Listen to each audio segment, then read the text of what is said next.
Hard to believe it. We are getting down to it here at the Echelon Racing League with the final stop of the series here at the Tour of America's Dairyland. Our pro men up first today as we begin 4 days of racing on Thursday, Friday, Saturday, and Sunday here.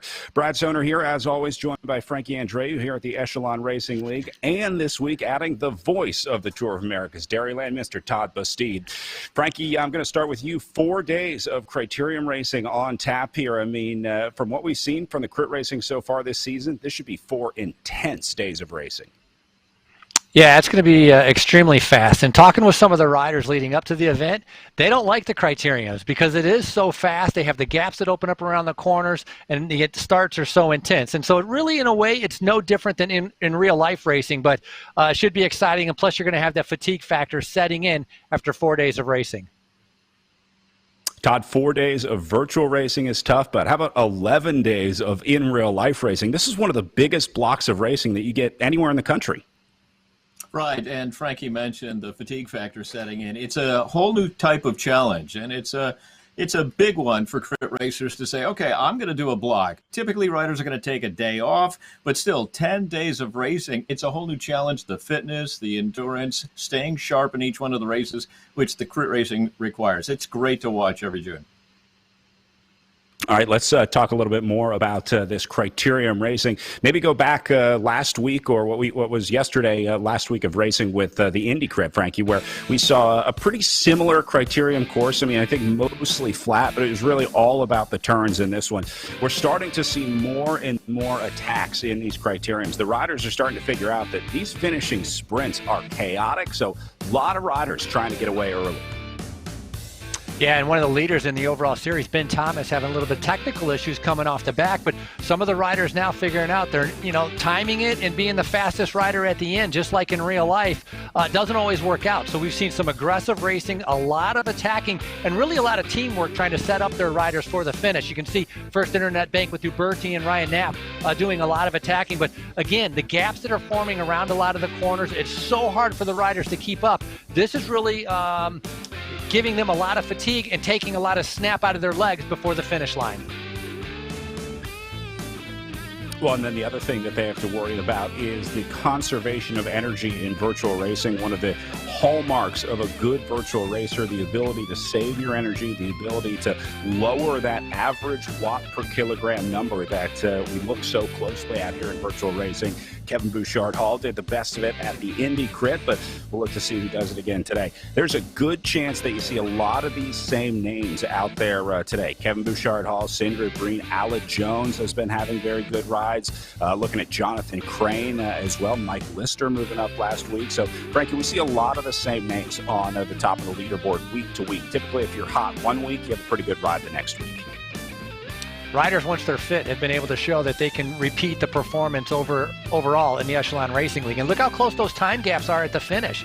3.6, 5.7. I mean, it really came down to a bike throw, if you could virtually do a bike throw. But some strong riders out there. And Ben Thomas is sitting at the top of that leaderboard, and everybody is gunning for him because that overall race series is still very close. And these last 4 races for Tour of America's Dairyland is going to decide it all. Here is the overall situation heading into the day of racing today as Matt Usborne looks to claw back some points to Ben Thomas. Now, Usborne had a huge opportunity last week to try to gain some points after Thomas had a technical in the virtual race. So Usborne was able to pick up some points, but not enough. Still 50 points down on the overall. Charlie Velez sitting in 3rd place for the Hugh Dog Racing team at 162. Tied with Bruce Bird of Draft Racing. Maybe 2 of the most aggressive guys in the racing here between Charlie Velez and Bruce Bird, and then Zach Nair sitting in 5th place overall in the series standings. All right, let's talk about the team situation very quickly here before we move on to our course here in Janesville. Team Tour 2000 presented by Callis, dominating here with 614 points to Restart Racing's 477, and Insured presented by Pedal Power sitting in 3rd place overall in the team competition out there. So, Frankie, it's pretty well locked up here in the team competition, but we'll be looking for some of these closer battles a little further down. Yeah, the team competition is kind of locked up. And you got Team Tour 2000 has 3 riders in the top 7. And if you want to look at those individual standings, if you go 2nd through 7th place, there's only 36 points separating them. So over the 4 days, there's a lot of points up for grab. And so really, Ben Thomas has a pretty good lead, but that podium spot is definitely open for 7 other riders to kind of jump into that podium spot. But it's a tough technical course, 9-corner course that they have to do, just under 1 mile. Love this course that they're racing on today. Sort of a dual lollipop. Then they go over the bridge. It's less than a mile long. There's only 30 feet of elevation gain, hardly any gradient to speak of, and we're just 780 feet above sea level here in Janesville, Wisconsin. So a pretty fun course. I mean, this is definitely a unique course. Certainly not a standard 4-corner criteria. All right, we have a special welcome before we get started here. We have incredible support for the Janesville Town Square Grand Prix. So let's welcome our official starter. Hi folks, I'm Mark Freitag, City Manager for Janesville, Wisconsin. We are Wisconsin's Park Place, the community of choice to realize life's opportunities. We hope that you have a great virtual ride today, and when you come back here in June for the Tour of America's Dairyland Town Square Grand Prix, that will be a great event. I can't guarantee what the weather will be like that day, but I am pretty confident, I say again, pretty confident, that the snow will all be melted by then. Have a great ride again, and we look forward to seeing you in June. Riders ready? And there they are, ready to go as we are inside of 1 minute to our race start here. Frankie, we talk about this every week, the importance of the start. And I love watching this from the gallery view on Zoom because you see these.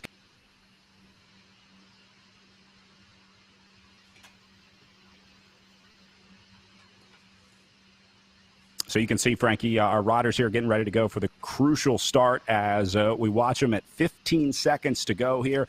And again, watch the power ramp up here. This is one of the most exciting parts of virtual racing, is seeing these guys explode out of the saddles when we get to racing. Yeah, I like watching the start, seeing everybody get out of the saddle and try to ramp it up to about 600 watts, because that's what they need to do in order to be able to stay in that kind of first line.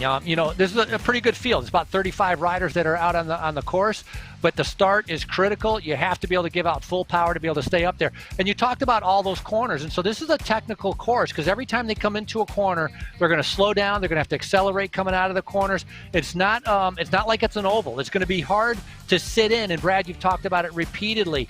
Who can conserve the most? This is probably one of the more difficult courses to try and conserve your energy. You have to be careful of not getting gapped off the back with the high speeds that they're going to be showing. Todd?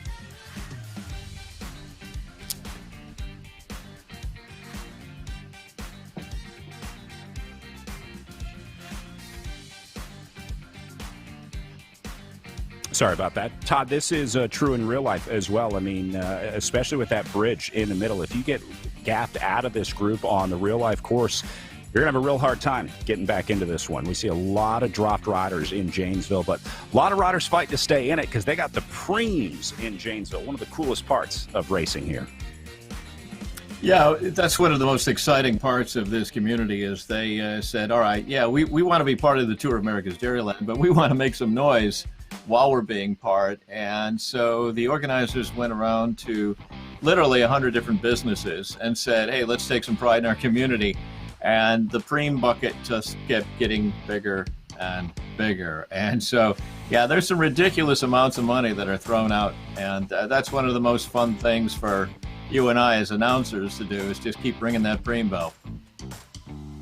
Seems like the numbers get bigger every time we ring it, and then they just keep bringing cash up to the stage. It's unbelievable. One of the more fun races of the year for sure. Meanwhile, watching Charlie Velez off the front here, Frankie. This is a guy that we have come to know well in the Echelon Racing League, moving to the Hugh Dog Racing team. Yeah, Charlie's been, third in the overall Echelon Racing League series, but a strong rider, and he's proved it over and over. So the riders today, they're doing 35 laps of the Janesville Criterium.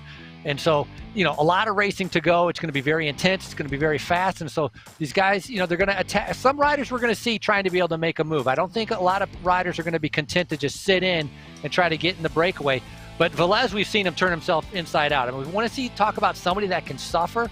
Charlie Velez is probably at the top of the list.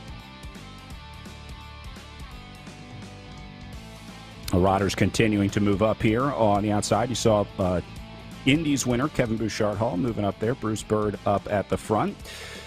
We talked about the unique course here and how much we miss being in Janesville. Todd was lucky enough to get to make a trip up to Janesville to show us some of the cool parts of the course, including the line. On course at the Janesville Town Square Grand Prix, presented by Blaine's Farm and Fleet, specifically on Parker Drive. And Parker Drive is the home of the line. Yep, right behind me is where the line lives. You can't see it now. It's been there, and it will be back. Now, yes, the line is the ticket to the top step of the podium, fame and glory in the winners category, but this line here in Janesville is just a little bit more. You see, when the folks in Janesville said, yeah, come on out and race in our great town. We're really proud of what's going on downtown. We want you to see it. They also said, we're going to put together a little bit of bank for the Preem bucket. And they weren't kidding. They put together big bank for the Preem bucket. Here's what Skylar Schneider did with her winnings. Attention riders, $2,000. Actually, the pre-money I won that night paid for my fall semester of school. So, Boom. That's yeah, fantastic. that was really cool. Yes, boom, and yes, this is the only shirt I own. Katie Compton was talking about buying a motorcycle trailer for Mr. Katie Compton. Now, the line's not easy to get to, though. You've got to come up Milwaukee, and it literally is up. There's a nice little kicker there. Then you got to navigate the 90-degree right turn and still be first across the line to pick up the cash. Once you're across the line, from a racing standpoint, you're going to keep climbing to get up to court, and then you get a little break streaming down to our bidirectional bridge. Nonetheless, we're really excited about plugging in the line, getting it juiced up, and putting it into action once again this summer. On course here at the Janesville Town Square Grand Prix, presented by Blaine's Farm and Fleet. I can feel the excitement building, Todd, and I know Skylar Schneider going to be looking to get back here as well in 2021. She'll be back hunting for some of those Preems, I'm sure. Yeah, she's looking forward to it. A lot of the riders are looking forward to it. Janesville's developed a reputation, and they are absolutely comfortable with that reputation, Brad. They're ready to go. They're eager. While I was out traveling around the course, just picking up some video on features, a woman pulled up in her car and said, hey, what are you shooting for? And I said, well, we're getting ready for the Grand Prix in June. She says, oh, that's fantastic. We love that event. We're looking forward to it coming back. I said, yeah, we are too.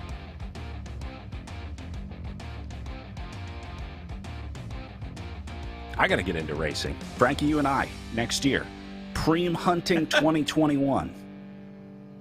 Well, I was going to say that as excited as you guys are about ringing the bell and giving out all that cash, the riders are even more excited. They live for trying to be able to get to those Preems, and especially if you're a sprinter.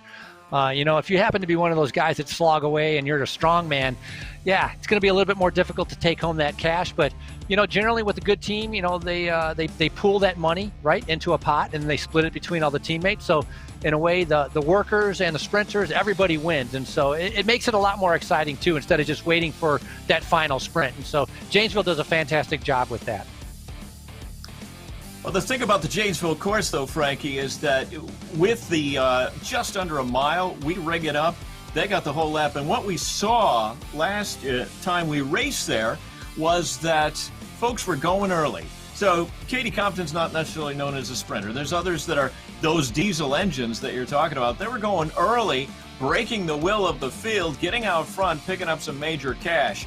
And I think the field typically got the idea pretty early on that there was more where that came from. So occasionally they'd let these steady eddies, these time trialers, the diesel engines go and get some bank.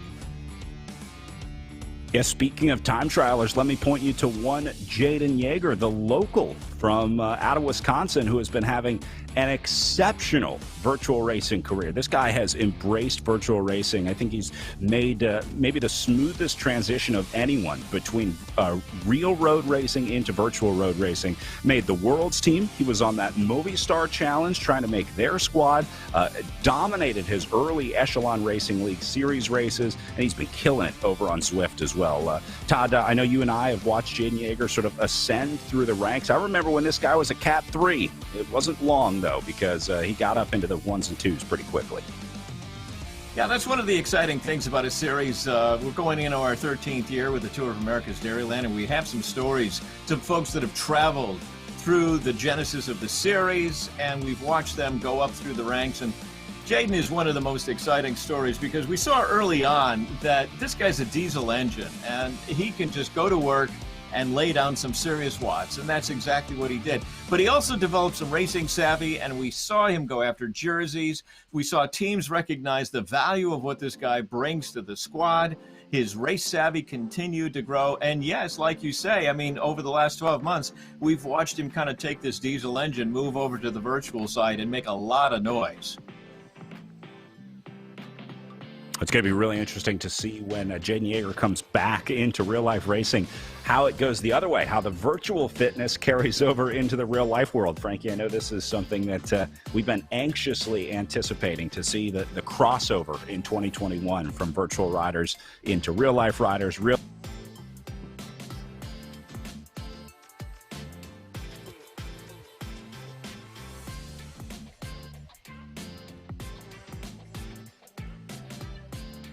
Here's Kevin Bouchard-Hall, solo on the front. Yeah, this was Bouchard-Hall winner from the Indy Crit.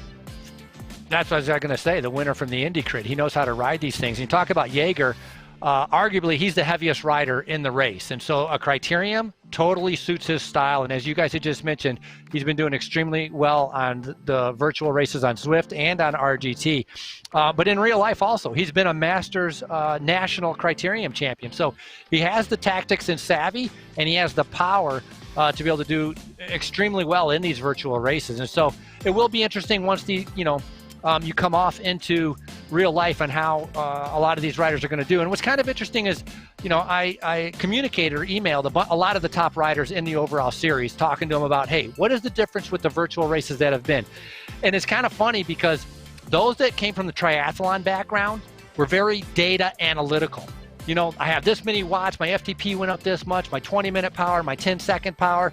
And those that came from in real life and are trying virtual racing were more just like, yeah, this was really hard. I'm getting better with some power, and I still stink at sprinting, and I want to improve on that. So it was very different talking with the different riders and what background they came from on how analytical they were with the data, or how it was more by just feel.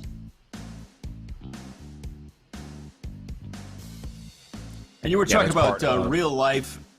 You were talking about real life and Jaden Yeager. I think you remember early in the series where we would watch him come pulling up to the race venue at the last minute and pull his necktie off because he was coming straight from his 9 to 5, jumping into a phone booth, switching to his cape, and going and doing a great job racing. So he's kind of the working man's hero in terms of bike racing as well, especially as he's moving up into the Masters rank, doing a fantastic job. Talk about analytical, an engineer by trade, and then laying down major watts when he gets on his bike. Yeah, he's some sort of like a civil engineer, right? He builds bridges and big things that I couldn't even fathom engineering.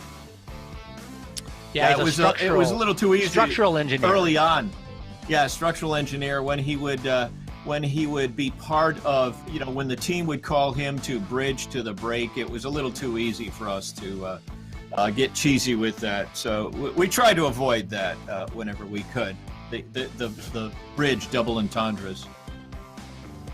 No one's afraid of getting cheesy at the Tour of America's Dairyland, that's for sure. Speaking of cheesy, let's bring in our race director, Tom Schuler, our in real life race director. Tom, sorry to call you cheesy there, but it just fit too perfectly with the Tour of America's Dairyland. You know how it is.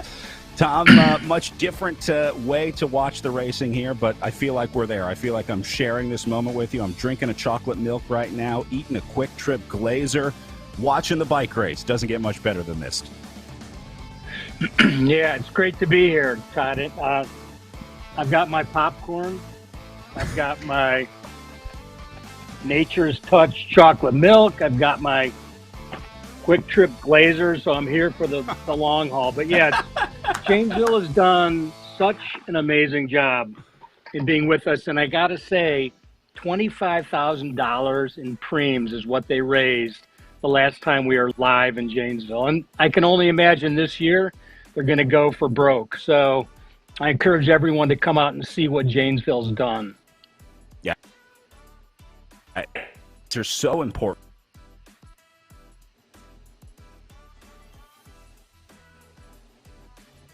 Sorry about that. Tom, the cities to you guys are so important. I mean, they're the backbone of the Tour of America's Dairyland. We see a lot of the same cities coming back every year. I have a feeling that Janesville is one that's going to be here to stay. Yeah, so this year, Janesville moves into our opening day position. And, like you said, Brad, I mean, without them, we don't have a race. This is their party. This is essentially a block party, a civic celebration for each city, and we just happen to have a international bike race to accompany it. So we're honored to be, get the living room, get the front door, get Main Street of all these communities like Janesville. That's what it's about, racing on Main Street, USA. Tom, thanks so much. Save one of those Glazers for me, if you will. I will. I'll text you my address right now. You can mail me one. You got it. All right, that's Tom Schuler, race director and former racer himself. You may recognize that name from the 7-Eleven days, a national champion as well. We got to get Tom out of retirement. Frankie, we'll throw him on our team. We got 3 already as we're building the You're Cream pulling Hunter everybody squad out, here. yeah. Yeah, why not? Pulling out all the stops, Brad. We're going to have a full-on Masters team going there. So, yeah, but with Tour of America's Dairyland, I mean, you guys could speak a little bit more to this.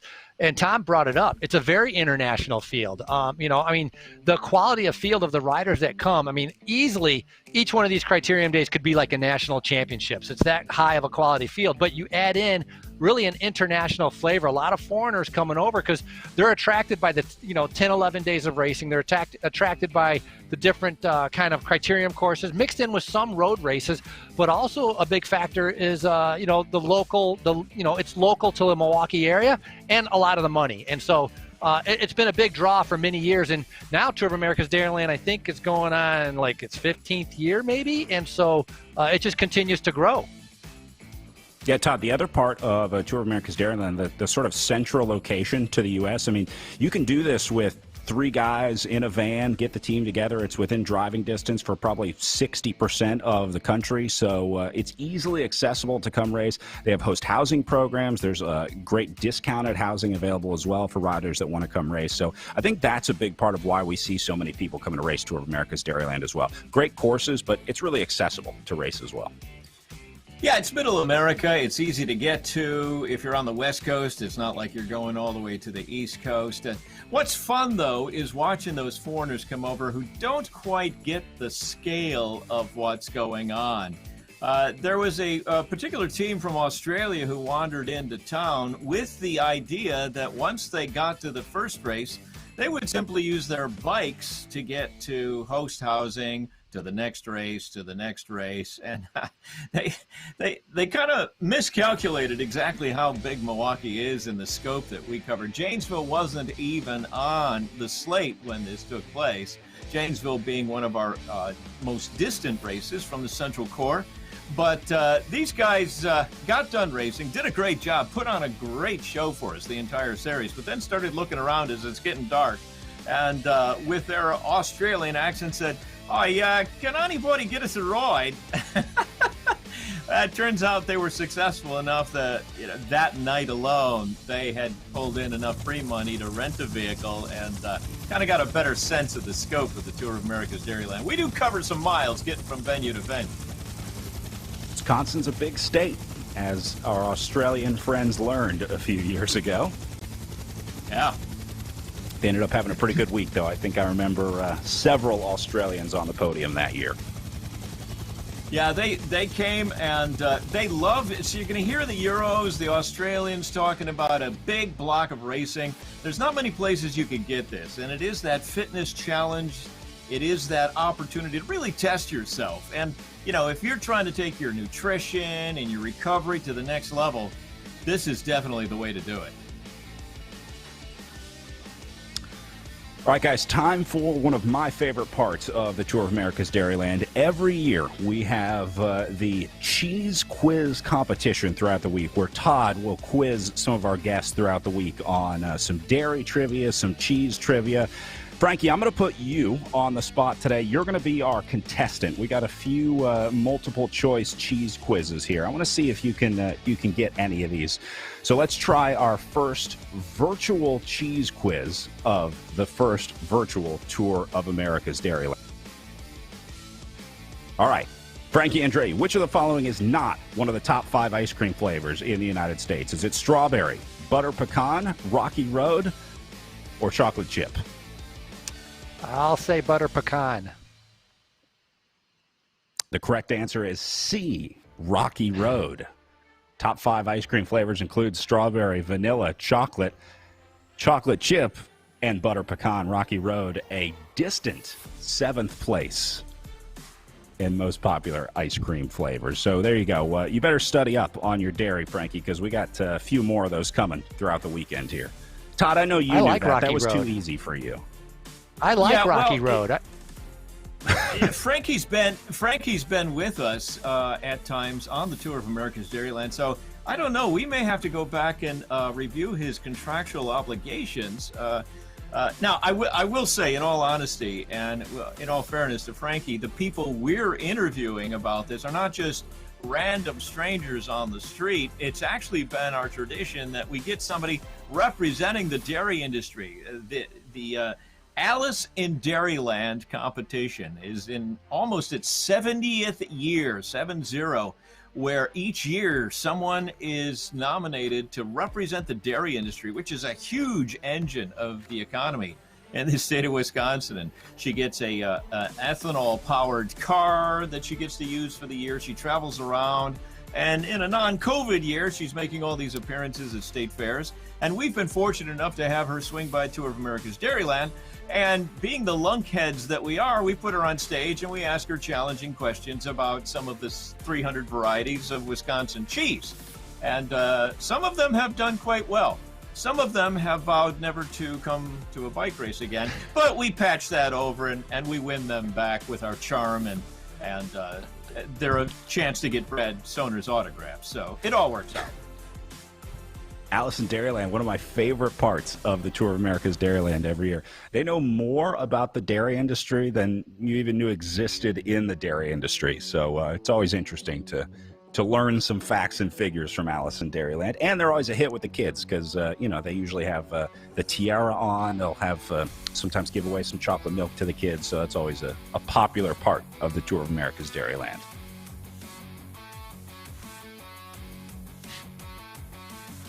Nice shot there. Matt Usborne on the top and Jaden Yager on the bottom.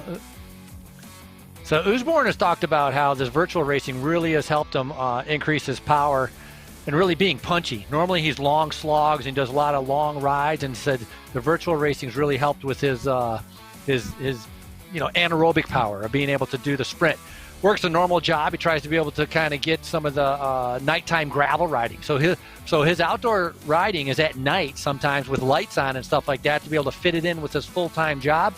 But, he's enjoying the virtual ride. And he said overall so far for Matt Usborne, his hardest race he did was Tour of Gila on stage 2 because he got dropped early on and had to ride almost the whole course by himself. And so right now sitting second overall in the series. He's a bigger rider at 72 kilograms, but he is a very, very strong rider. He was injured, had to miss one of the races during the series, but otherwise he really has been Mr. Consistent.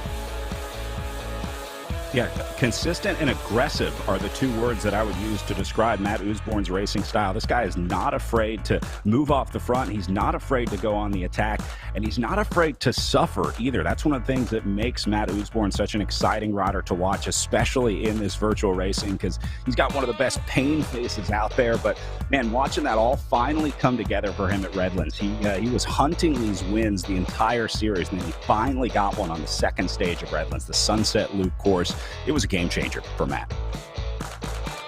And that's one of the things Yeah, that he has we've kind of shied away from during the virtual racing is that you can't always see that pain face. Sometimes we're able to have a camera in position we can see. Usborne does a good job of suffering and letting you know it. In that two-up shot we had just about a minute ago, you could see Jaden Yeager, who looks like he was mowing the lawn. He really didn't convey any kind of pain. So there's a whole different thing. And that's always been Yeager's modus operandi. He's out there laying down 300, 400 watts, and you can't really tell by looking at him. But Usborne does a nice job of letting you know he's putting in the work. I guess it's just like in real life, Frankie. Some riders that you can just see, they just look like they're suffering on the bike, and some riders just have a pretty good way of hiding it, have that pain face on and off the bike. I would never, ever want, well, I guess I would love to play poker against Matt Usborne because he's probably terrible at it. I'd probably tell exactly what that guy has in his hands. I would agree with you. And Todd, Brad, and I have talked about it. This has been very enjoyable, being able to see those cameras, to see the different pain caves that some of the riders have set up. It's pretty remarkable. Some are outside, some are in their basement, some are out in their patio, like Usborne. Usborne is out actually on his balcony outside of his in downtown Vancouver. Everybody's kind of got a different setup, and so that's been kind of fun to be able to watch, along with watching them suffer and the pain that they have. This is a nice shot of Bruce Bird. And Bruce Bird, you know, we talked about one of those riders, or different riders hating the criteriums. He's one of them. He said the criteriums are the hardest for him. He doesn't like he doesn't like doing them. But the bonus of the virtual racing is that he's getting the burst of speed that he normally doesn't have. And so a lot of people benefiting on really improving on their weaknesses in the virtual through the virtual racing to be able to help them in their in real life racing a little bit later on.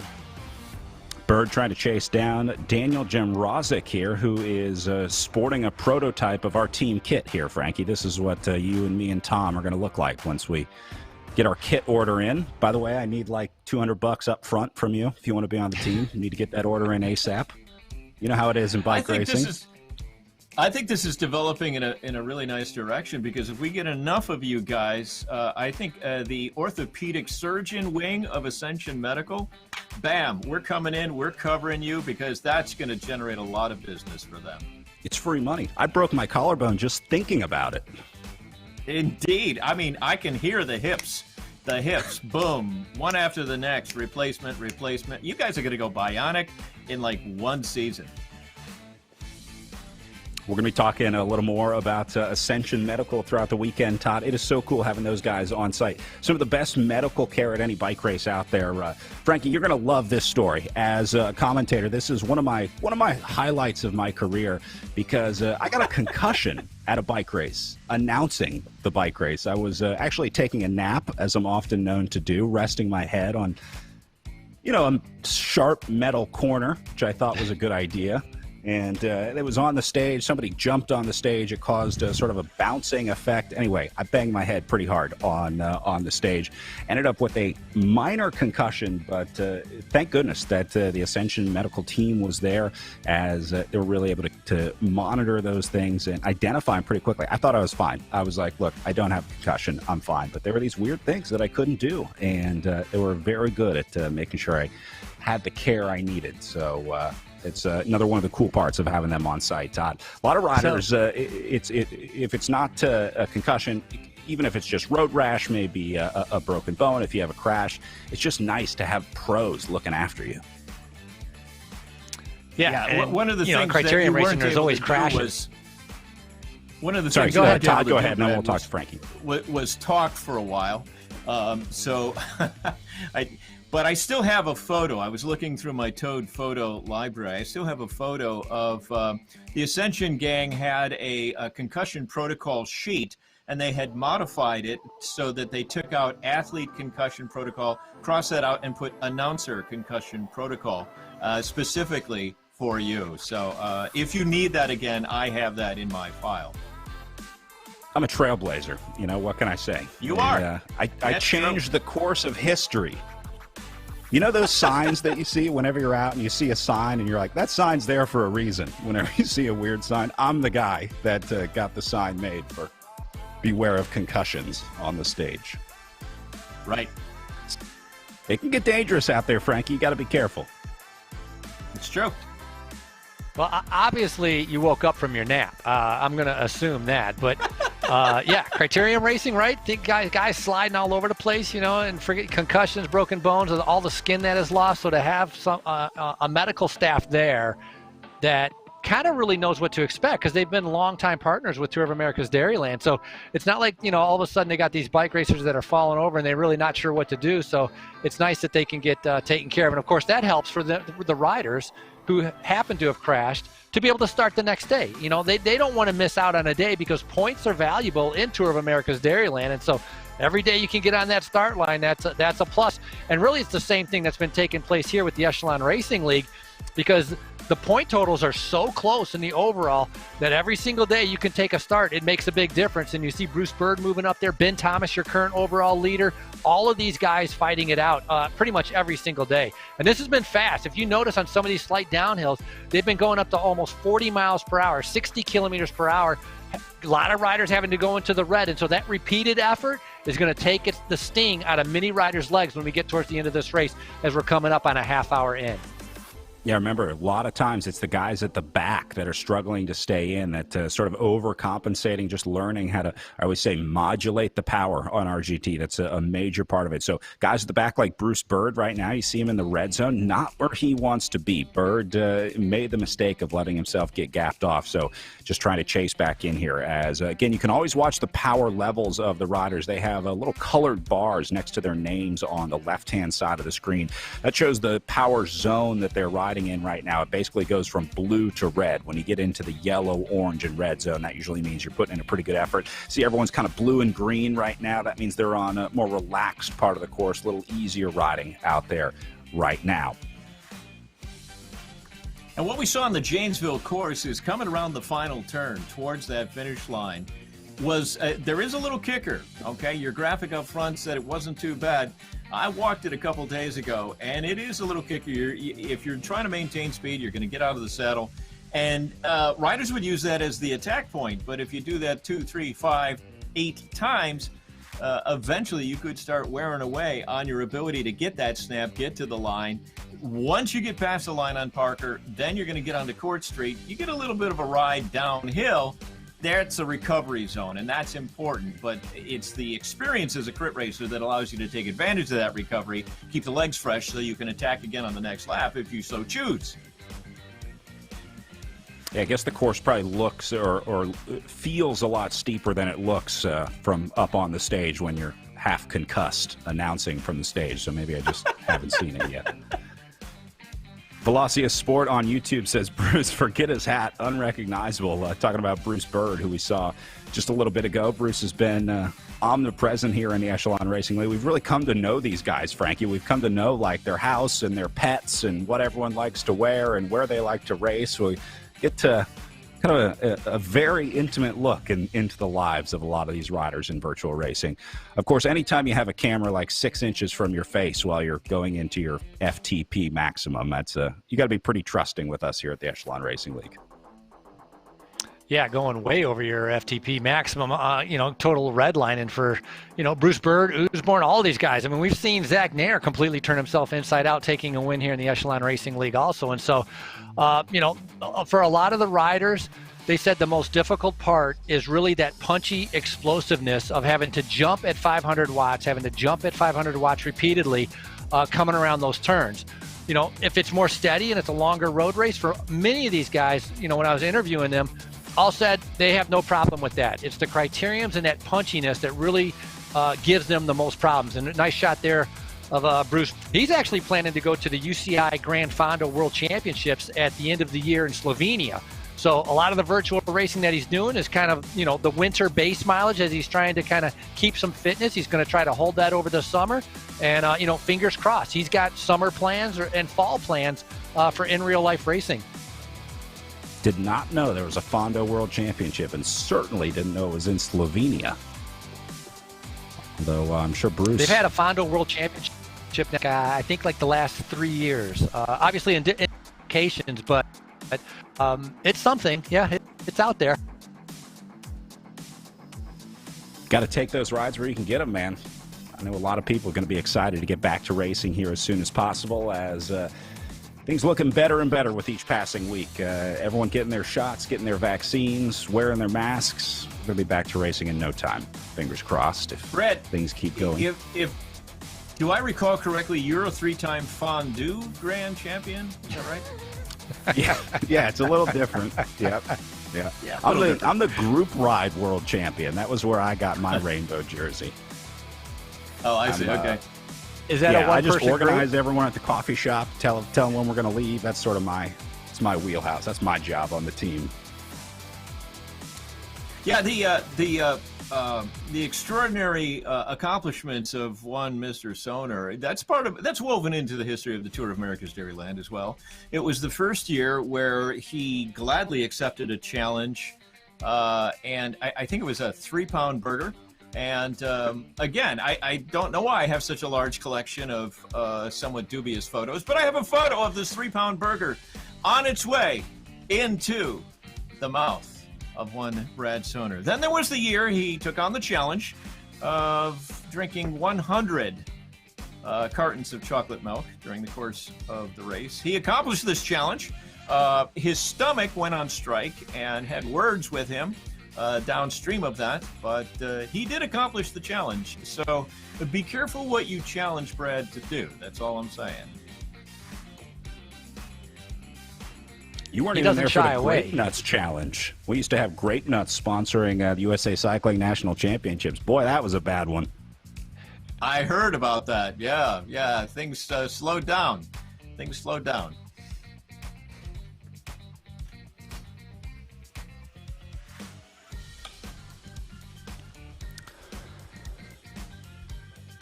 All right, riders back together up on the front. Everyone sticking together in a group.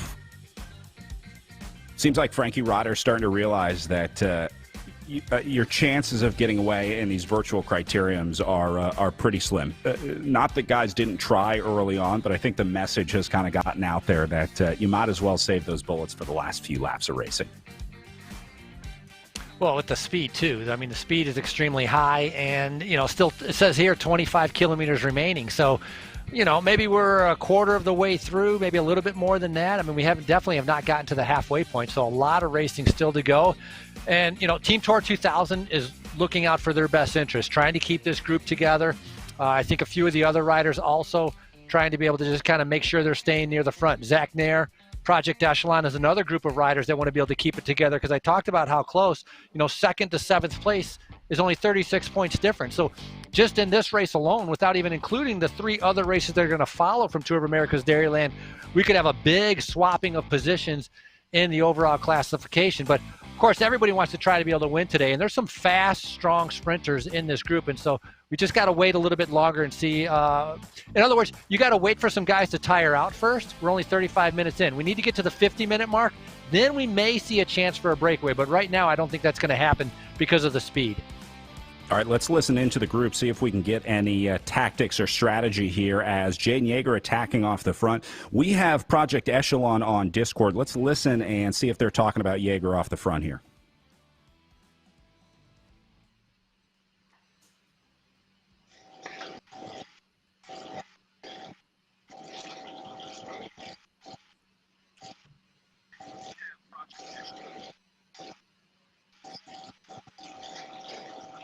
Guess there's not much you can say when Jaden Yeager goes on the attack. Let's just hide out and try to expend the least amount of energy possible. I'm pretty sure that's going to come down to a big sprint.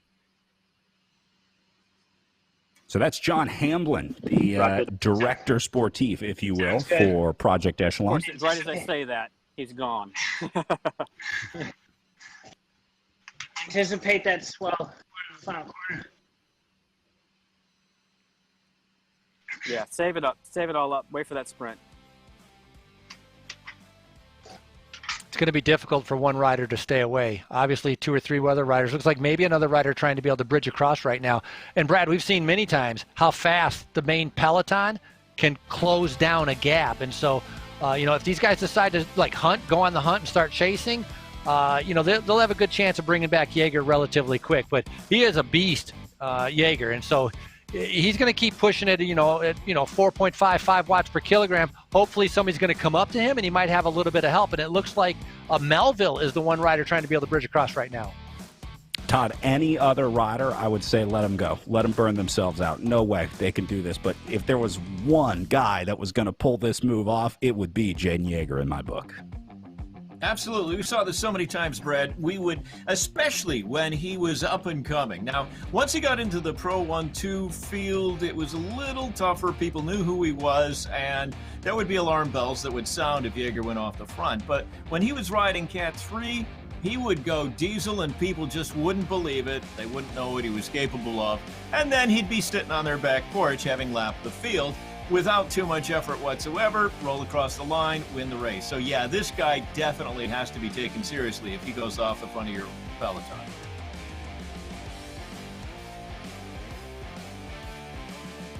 And Todd, that's exactly how he won his Masters Criterium National Championship in 2017 in Augusta. Sat in for a little bit, then when he decided he was going to go, he just went off the front diesel, and it was just like a sports car just whipping around the turns, and nobody could stay on his wheel, and he just rode away from everybody. And that's exactly what he's trying to do right now. I mean, look at it. He's got to be in the red right now, out of the saddle, just sprinting, trying to be able to kind of get away from everyone. Takes a we talked special about kind his of rider development in terms of we talked about his development in terms of race tactics, and we saw early on where he just wasn't showing a pain face. And I have every confidence that he was planning on just keeping his powder dry until this point. He's very aware of where he is in terms of the race timeline, and now he's going to put down the hurt and try and get some things going. I mean, he went, and there was 500 watts, there's 430, 400. He's consistently, heart rate is up there. Finally, I was watching that at 120, 130 earlier. Finally, he has his heart rate up where you'd expect it to be for those kind of numbers. Question is, how long can he sustain that? I was amazed to see him out of the saddle, Frankie. Even solo away as he's starting to get some help coming up. To have that mental fortitude to get out of the saddle when you've got a 10, 15-second lead on the field just shows that Jaden Yeager has a pretty strong mental engine in there as well. So here are the guys trying to come up right now. Mike Lister is trying to link up with Usborne, Ravel, and Nair to, looks like they're going to bring the whole field up here with them. But we're starting to see the separation here, Frankie. These are the names that we hear every week in the Echelon Racing League, and that usually means that the wheat is starting to separate from the chaff here. We're starting to see the strong riders get to the front. They sense that something might be coming here. Yeah, and as these riders are continuing to attack, obviously to be able to bring back Yeager, you got to put in a pretty big effort. And, Yeager getting out of the saddle because, Todd had mentioned it, some of those undulations, some of those little rises on the course, you'll feel that. So he's trying to keep that momentum, but that chase group is going to start stringing things out. And so as much as we're watching Yeager in the front, we're going to watch the front of that group. Really, the back of that group, you're going to see some gaps starting to open up as guys are going to start kind of getting spit out. But can Yeager do this for another 21 kilometers? Going at the speed that he's doing and putting out the power that he's doing. 540 watts for 21K. This is, if it was 10K to go, I'd give him a little bit more of a chance. But 21K to go, this is a phenomenal effort that he's doing right now. That might be exactly what he needs, though. If we underestimate him and we say maybe he went 10K too early, then maybe the rest of the field is saying, I'd give him a chance at 10K, but maybe not at 20K. I think that's what Jaden Yeager is hoping for here off the front, hoping that they maybe just underestimate him here a little bit. Todd, this is a move that you get to make like once, maybe twice per season, because once you complete that, once you're able to do it, you got a big old bullseye on your back. I'm surprised they let Yeager go here. Yeah, and really enjoying the RGT platform and the graphic is providing. We're seeing the gap between Yeager and the rest of the field, and that number has been kind of creeping up 60, 70, 80 meters. One time it bipped to 100 there, but so we're able, and Jaden's actually able to see this as well, so he knows exactly what he's doing. But he can also see that there's a group of 4 that is probably working, say James in the red, there's a group of 4 working together, they're able to draft, so he's not necessarily getting a lot of encouraging news by looking at that graphic in terms of the chase effort. That may not be what he's concerned about. He may be just head down, let's do it, let's see if we can hurt this field, get across the line first, And if anybody can do it, I mean, we've seen it IRL at Tour of America's Dairyland. And as we were saying earlier, he's done a great job of transitioning to the virtual world. All right, well, those chasers are starting to come back together. Charlie Velez, the only guy left off the front out of that small group that was trying to get away. So not sure if Velez is looking for a little bit of help here. You see him kind of laying off the gas a little bit, realizing he's not going to do this alone. Charlie's going to need some help if he wants to get up there to Jaden Yeager. See Ben Thomas coming up as well, the series leader back in the group. I haven't seen him really at all today. So Thomas just biding his time, trying to stay quiet, and letting the other riders do some chasing here to try to bring Jaden Yeager back. So looks like that gap is coming down here. He's down to just 30 meters to Velez and 50 meters back to the group. So I'm thinking this one going to get folded up here sooner rather than later for Jaden Yeager. In fact, I think that's the catch right there as Charlie Velez gets up to him. So they're all back together. We'll hit the reset button, and I think this is a good time to go back to in real life Janesville. Todd had a chance to travel there. We talked about earlier in the week. Let's learn a little more about where we're racing today. We're on course with the Janesville Town Square Grand Prix presented by Blaine's Farm and Fleet. 1919, pivotal year in the history of Janesville. That's when General Motors came in and said, we're going to put an assembly plant in your city. Obviously, the economy was boosted a great deal as a result. 2008, another pivotal year in the history of this city. That's when General Motors decided to move that plant elsewhere. Now, as would be expected, the economy took a hit. But the people of Janesville are resilient, and they went to work to revitalize. That's a word you keep hearing, revitalization. How that affected us? Our first year here, we created basically a rectangle course using 2 bridges to cross the Rock River. The following year, one of those bridges was part of that revitalization and being completely rebuilt. So we had to come up with a solution. That solution was to go 2 directions on the Court Street Bridge over the Rock River. Now, at first we thought, well, this will be temporary. Turns out the riders really loved it. In racing, there's the phrase out of sight, out of mind, where the breakaway tries to get far enough up the road that the field forgets about them. Kind of hard to do when halfway through each one of the laps, the breakaway can see the field, and the field can in turn see the breakaway. Nonetheless, this became a popular feature, and we're planning on racing it again. Out of sight, out of mind, only really possible if you had enough beet juice that morning and you lapped the field. One of the many features of the Town Square Grand Prix presented by Blaine's Farm and Fleet. We're on course. Certainly helps to be able to see what you're trying to chase. That was one of the cool parts of the 2-way bridge there. But Todd, you hit on a really interesting thing about Janesville. The pride that's in that town is unrivaled. I mean, I thought it was just another city we were going to in Wisconsin, but man, when we rolled into Janesville, they really roll out the red carpet. That is a city that is proud of their town.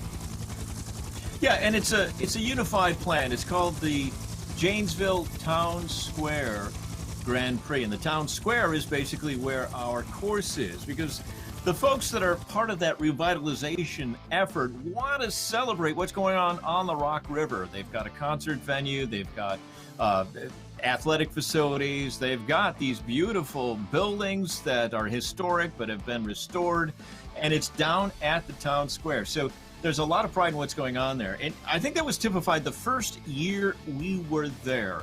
It was raining for the women's pro race, and raining pretty significantly, but this was the first they were seeing of this thing called the Preem.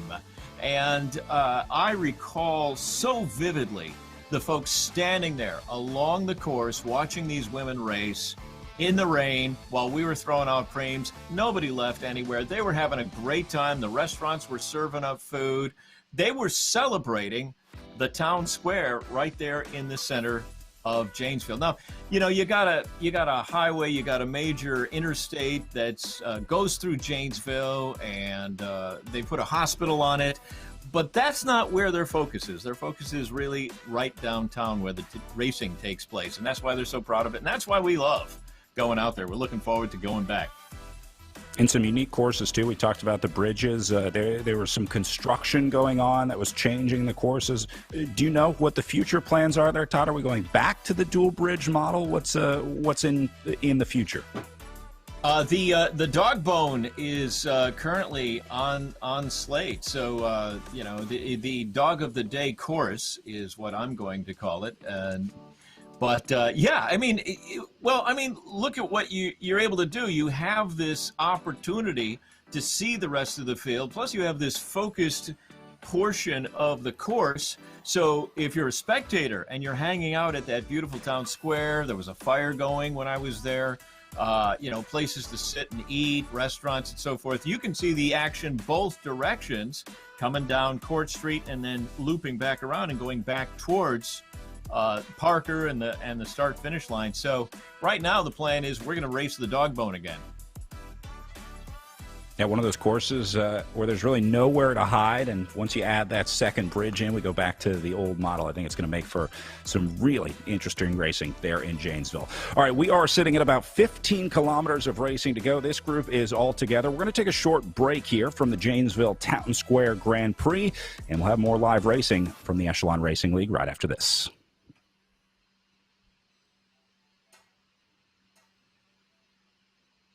Question has taken on a whole new meaning lately. Now, more than ever, it's important to reach out to your family, friends, neighbors, and coworkers and ask about their health. Studies have shown that 70% of people have delayed getting health care or know someone who has. Someone you care about might be doing the same thing. Your simple, thoughtful question could start a conversation to help them get the care they need. At Ascension, Wisconsin, appointments are available now. We have strict safety precautions in place for your safety and our care. ERs at our hospitals are open 24/7, and ask about virtual visits. As always, we are here for you when you need us. So, how are you feeling today? Make sure you get the care you need at getascensionwisconsincare.com.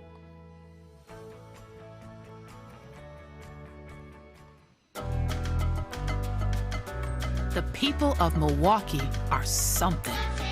Making something new, something special, making change. Yes, this is Milwaukee, where alleyways turn to art galleries and MVPs are more valuable off the court.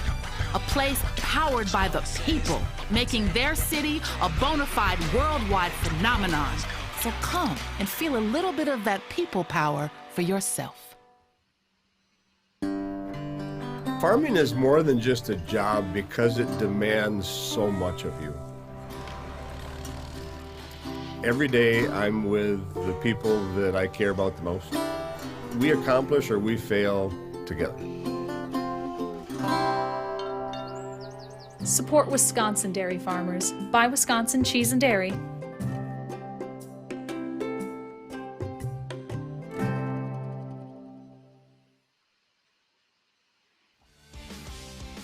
And welcome back, live racing, as the group's still all together here for the Pro Men.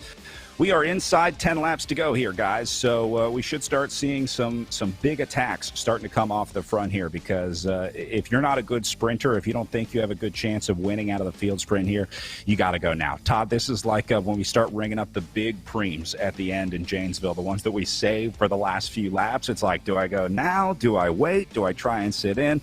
Looks like Melville trying to have a go at it, but we're still working on getting the virtual preems in. Can you imagine how much fun virtual racing would be if we could give away some cash like we do in Janesville here? Oh my goodness, that would be off the hook for sure. So I'm really curious as to what Yeager had in mind going early. Obviously, he was testing the field perhaps, checking to see if he can get away, if he was just trying to tire him out. So it'll be interesting. He's right up there gravitating in the top 5. So we're going to see how he plays this out as we're getting inside the last 10 laps.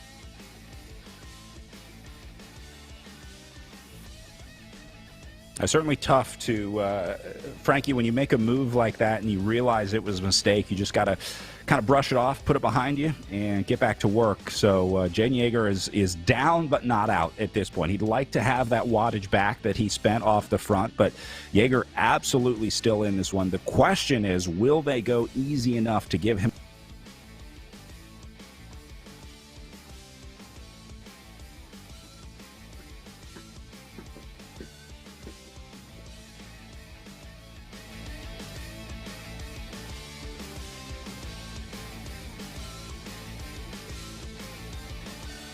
I think we need an internet stimulus package to send to Pittsburgh. We've got to help Brad out there. Yeah, sorry, I had to feed the hamster. It stopped running on the wheel, and so always well, feed I was the going to hamster. say with Jaeger, you talked about a diesel engine, right? A strong guy that needs. Sometimes if you're just trying to conserve, you kind of never get your legs going. You're kind of waiting, and so, yeah. Is it a mistake that he went off the front? I think it's a move that didn't quite work out. I mean, these guys have been doing this long enough where, have 2 or 3 big efforts in them. He wanted someone to come up with him. It didn't quite that way, but this could have opened up his legs, actually made him feel a little bit better for the hard riding that's going to 12 kilometers to go. And right now, we have Timmy Bauer who's going off the front. So this is a nice ride by him, trying to be able to kind of get his gap if he can be able to break away. The rider racing for Above and Beyond Cancer out of California. Todd, Jaden Yeager's got to be looking at Timmy Bauer right now going, where were you 10 minutes ago, man? Where were these legs when I was solo off the front? Yeah, I think Bauer's got a lot of ground to cover, just coming inside 8 laps to go right now. But Frankie, as a DS, sometimes in the more sprint-oriented races, you'd have your guys do the openers. Well, Jaden just waited till midway through the race before he did his openers, apparently. Yeah, exactly. He just waited a little bit longer and decided to go off. Yeah, he could have definitely used Bauer's help. Bauer actually started, he got his first bike in 2015, started riding, lost 25 pounds, and then he got hooked on cycling, has just been enjoying it. He comes from a motocross background and has just been cycling since 2015. So he's done actually pretty well in real life racing and also in the virtual world. The 29-year-old has been with the Echelon Racing League now for more than a few races. But now you want to talk about questionable tactics. Bauer, I would say is a little bit more questionable. 10 kilometers to go. You're only 3 seconds off the front of this group. Maybe just got to ride within yourself and just see if anybody comes up to you. But you definitely don't want to overextend yourself right now, so close to the finish line. Yeah, at least Yeager had time to recover, right?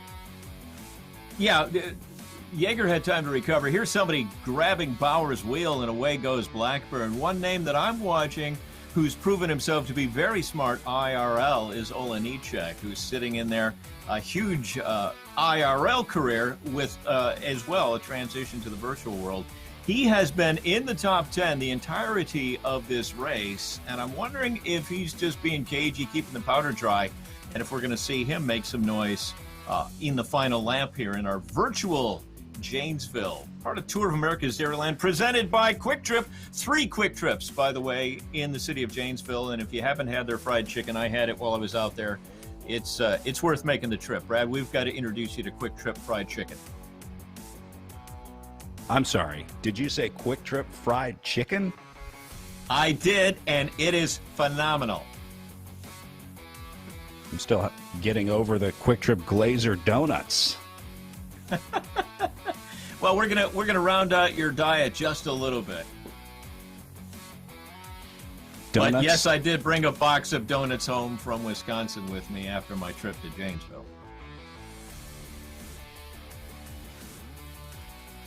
Nice ride here. We see Hal Blackburn, who's hooked up with Bauer. So these two riders going good. Olenicek has been pretty strong during the Echelon Racing League on that Project Echelon team. They have 4 riders in the race. Generally, though, he's been working for some of his other teammates, moving them up in the rankings to be able to get some points. One of the main guys that he's been helping out, doing a fantastic job, is Zach Nair. And Zach has a pretty good sprint, mainly because he's so powerful. It's not like, Zach generally is not super fast, but he's got so much power. He can just put it in the 53.11 and just rip apart the bike and do a pretty good sprint as long as he times it out pretty well. And so I think we're going to be seeing Project Echelon try to set that up. But Hal Blackburn at the bottom of the screen doing a nice job right now of trying to pull away from these guys. 9 kilometers to go. It's a decent move. We don't really have a big chase, but if anything, it's going to force a team to chase. It's going to force to use up somebody's horsepower, which then will not be useful later on in the race. Blackburn not looking too fatigued for where he's sitting in the race right now, off the front with a little bit of help. talked about the different pain caves. This is a camera view that we've come to know well. We also talk about where the different riders are racing from. We have a variety of start times throughout the weekend this weekend. We're racing on the East Coast where I am. We had a 4 o'clock Eastern start time. We have to stagger the start times because there's riders from all over the world racing. So Blackburn, based in the UK, it's little after 10 p.m. right now over in the UK for Hal. So people racing on different timetables throughout the weekend. Some riders going to be getting up real early. Some riders going to be staying up real late. And some riders just going to be trying to find the time in there to race. So that's part of it. That's part of virtual racing and racing all over the world, racing against competitors from all over the globe. Don't forget, still have the official Echelon Racing League team shop up at wearenations.com. All the teams and riders in the Echelon Racing League have their own shop at wearenations.com. So if you're cheering for a rider or a team here this weekend, check out wearenations.com. Get some gear. A portion of all of those proceeds go back to the riders and the team. So get yourself some swag and get the riders paid out there as well. Jim Rosick back on the front as Blackburn goes to the back. Oh, how the mighty fall from the front to the back real quick here for Blackburn. Big fight for position taking place right now. The speed going up, 50 kilometers an hour. And it's a fight for position with 8 kilometers to go, and they're trying to stay near the front to be able to put themselves in a good position. But that was a nice move. Restart Racing Jamerzik out of St. Louis, Missouri. But it's all been brought back together. And so, Restart Racing or Project Echelon, those light green jerseys, they're all starting to kind of swarm at the front. They're going to try to keep the pace relatively steady and see if, which riders will not be able to break away. And so kind of in a way, it's a long ways out, but they're, starting a lead out. And we've seen a great sprint by Bouchard Hall, who timed it out perfectly. Will he be able to repeat after winning in the Indy Criterium? Oh, this is Kevin Bouchard Hall right here for Restart Racing, making his first appearance up on the front. Just kind of peeking off the front here. I wouldn't call that an attack from Bouchard Hall. I think he was just trying to lift the tempo in general here.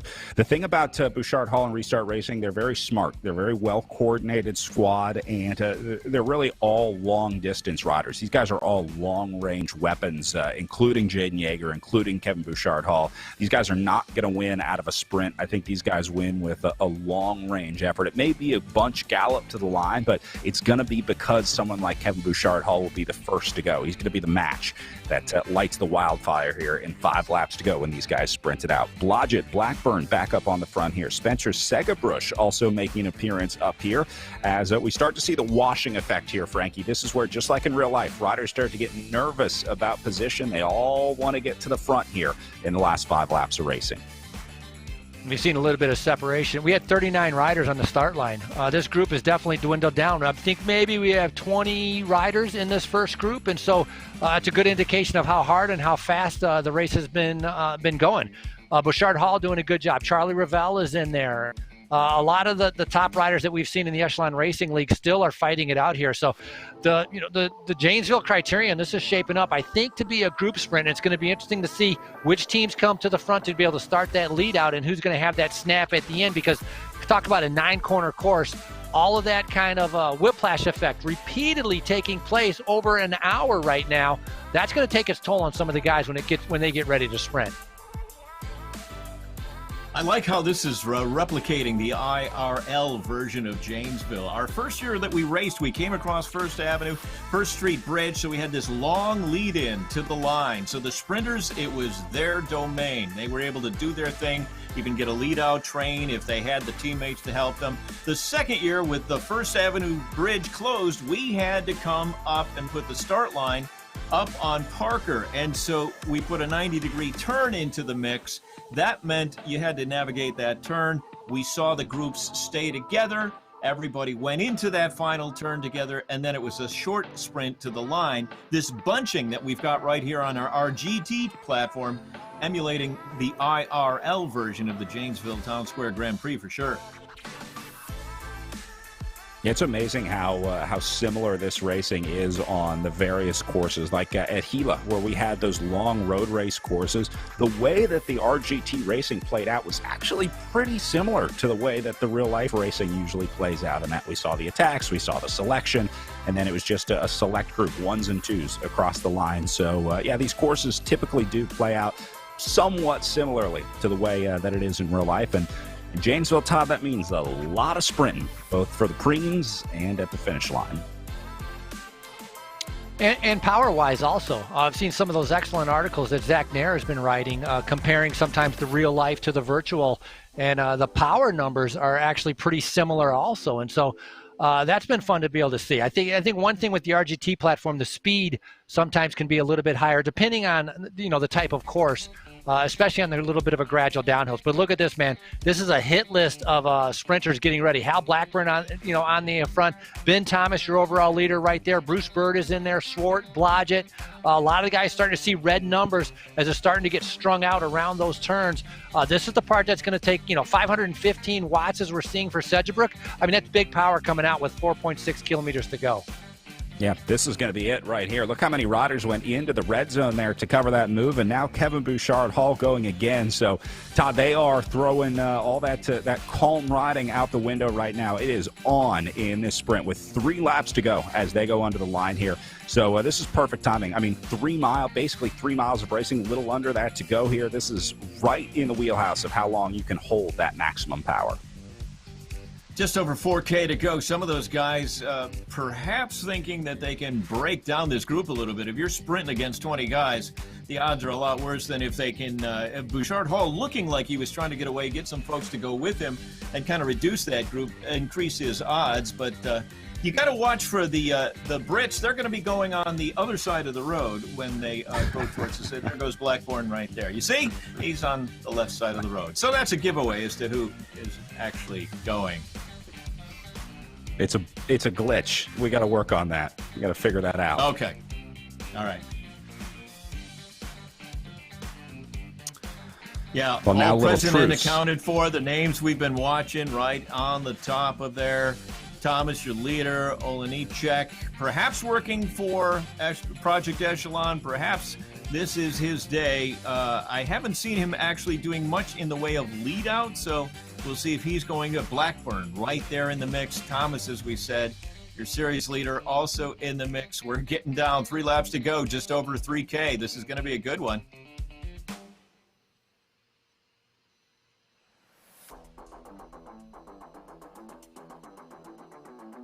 Well, not going to stop for a lot of the riders right now. Away.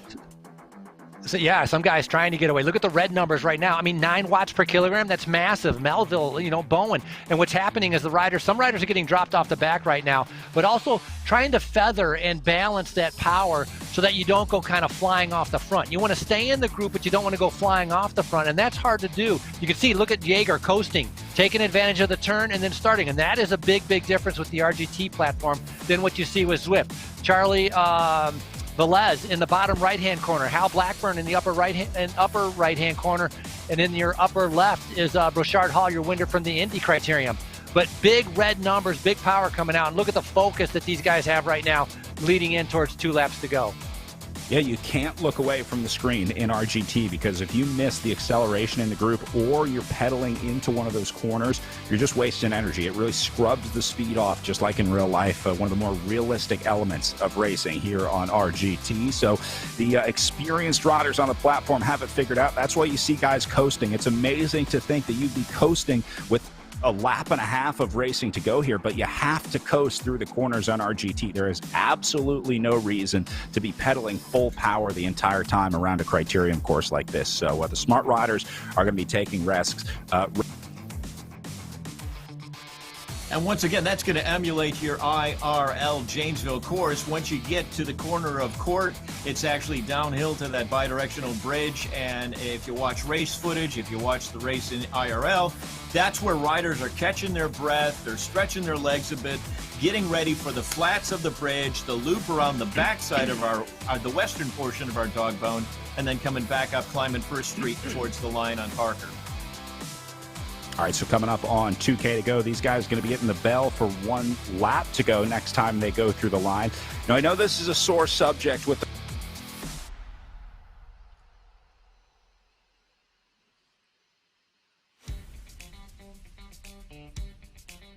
Go ahead again, Brad.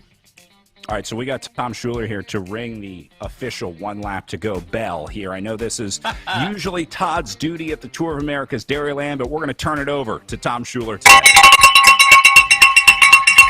One to go, one to go, one to go, one to go, one to go.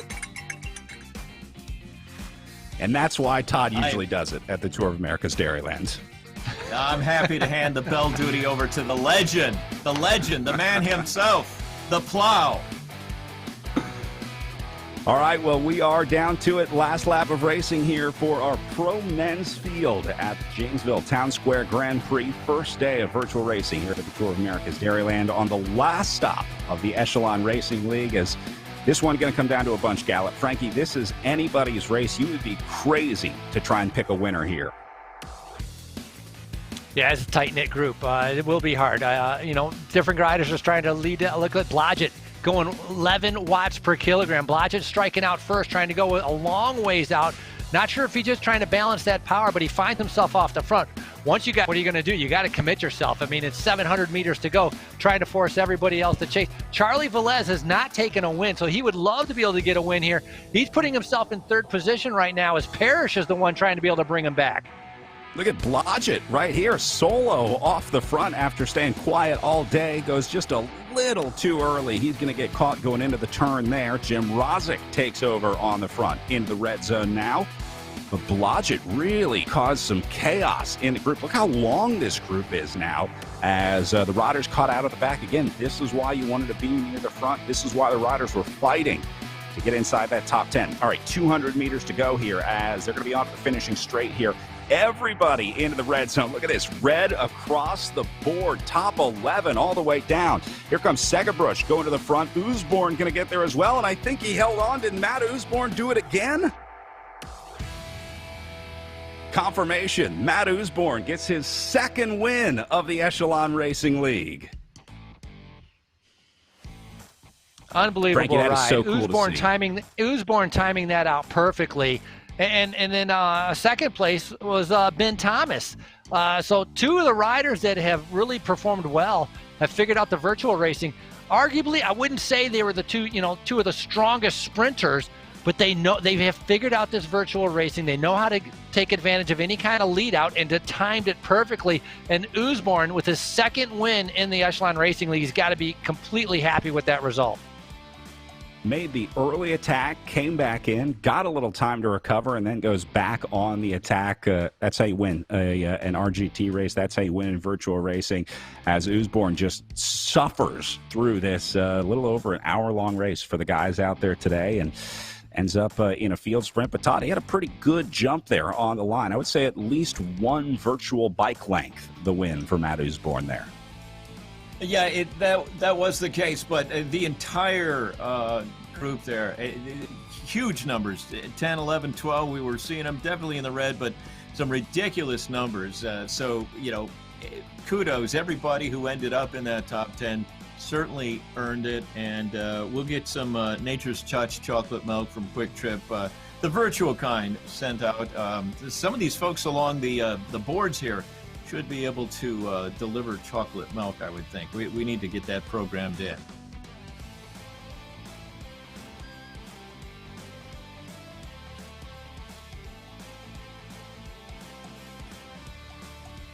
All right, well, as our final riders make their way into the line, a few stragglers still out there on course for our pro men. We are just about 20 minutes away from our pro women's race. Let's take a short break here from the Janesville Town Square Grand Prix. When we come back, we'll talk to our winner, Matt Usborn, and get ready to go racing with our pro women.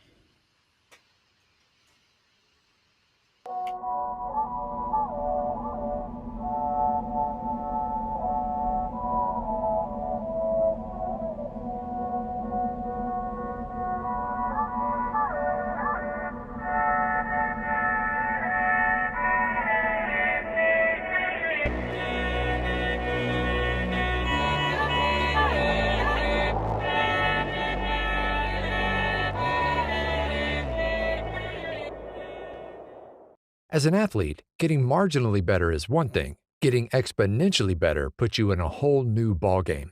Biomoto uses a proprietary digital process to capture movement at 200 frames per second and 70 sensors per foot to measure ground-based forces, resulting in advanced motion analysis that's up to 10 times more accurate than orthotics. It's the data generated by this process that allows Biomoto to construct custom insoles that make athletes faster, stronger, and more stable, and result in an unprecedented 95% success rate.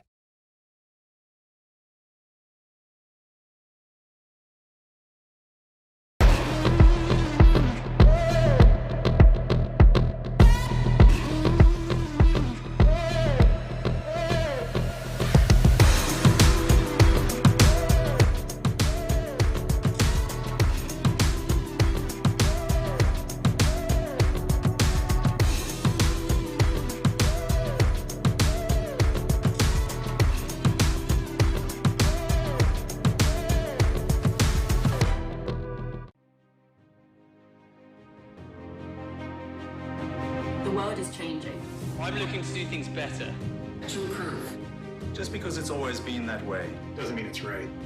I embrace change. I seek adventure and discovery. I explore and explore. To know the unknown. Even in the toughest moments, we ride together.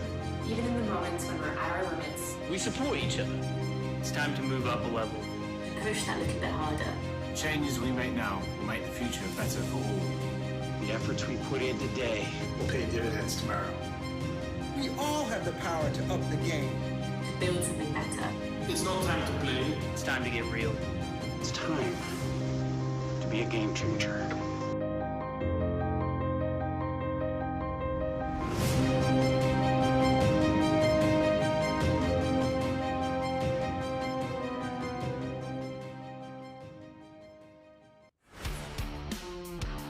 The 2020 Echelon Racing League is brought to you by Quick Trip, going the extra mile. By Project Echelon, educating, equipping, and empowering veterans through physical activity. By Hyper Ice, move better and enhance your recovery with Hyper Ice. And by Nations, enhancing the reach of esports, including the Echelon Racing League.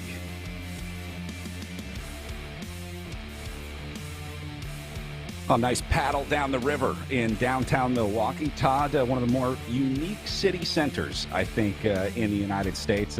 One of the fun parts about coming to race at the Tour of America's Dairyland every year. Yeah, it's a city that really enjoys its heritage. So many breweries that are worldwide renowned. And part of that history is integrated into the Tour of America's Dairyland. But you've got the lakefront, you've got the urban areas, you've got all kinds of great things going on. It makes a great anchor point for the Tour of America's Dairyland for sure. So, Frankie, Matt Usborne, you see with the win here at 4.47 watts per kilogram. Ben Thomas ends up second. Timmy Bauer held on for third. How about that for the Above and Beyond Cancer team, going 1-3 today? Yeah, pretty impressive. Above and Beyond Cancer had 6 riders in the race, and so they took advantage of that. And Matt Usborne just timing out that sprint perfectly. So he's going to pick up some points to get a little bit closer to Ben Thomas, the overall leader. So far this series working very, very perfectly for Above and Beyond Cancer and Matt Usborne. Jaeger, I'm surprised, fourth. That's a good sprint. A lot of it is just the timing. But Jaeger's showing that he has some good form and is going to be ready for the rest of the Criterium Series. All right, let's see if we can grab a word with our race winner today, Matt Usborne of the Above and Beyond Cancer team.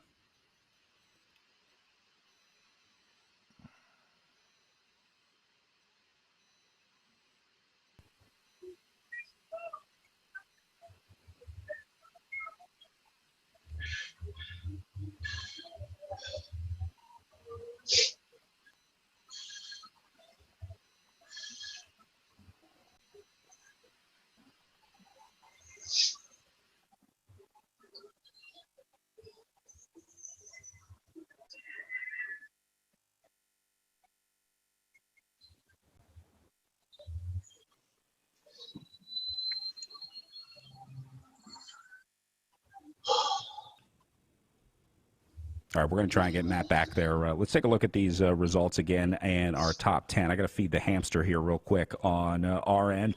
The other names up here, Segabrush, Alec Jones, Peter Olenichek. We talked about a lot up there in 7th for Project Echelon. It's impressive, Todd, to see these names that went early still end up on that top 10 list. I mean, normally you see the guys that go early way out the back.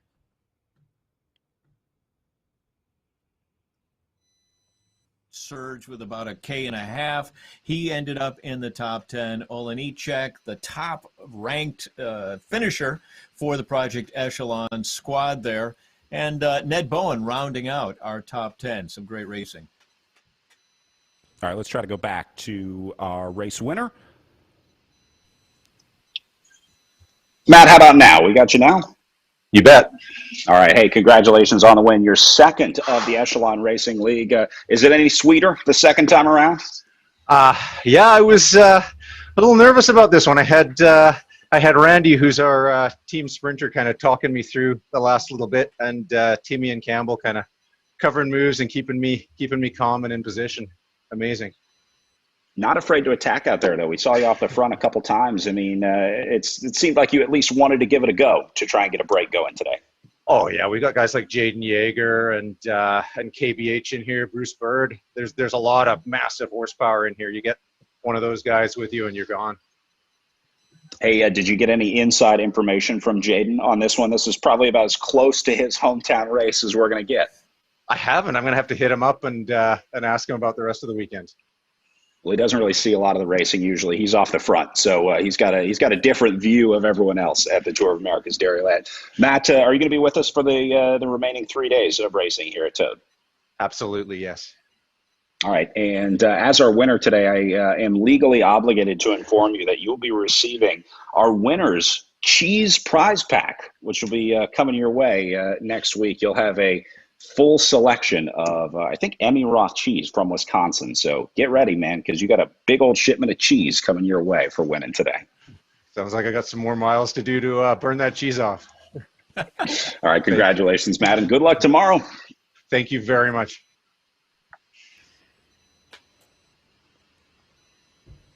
Todd, I don't think I have ever seen a rider get as excited about a podium prize as they do about the final wheel of cheese at the Tour of America's Dairyland. I think they're 25-pound wheels of cheese, if I'm correct. Yeah, we awarded Laura Van Gilder a 30-pound wheel of cheese. She loved it so much, she went and ordered more later that same year. So we have a lifetime cheese subscription for Laura Van Gilder based on her cheese wheel winnings at the Tour of America's Dairyland, presented by Quick Trip. You get all the chocolate milk you want on site and then all the cheese you want when you go home, as long as you can win. I know, a lot of riders are still working through those prizes months and years later. All right, pro women are getting lined up on the line. We're going to take one more break before they get underway, and we'll be right back with some more live racing at the Echelon Racing League.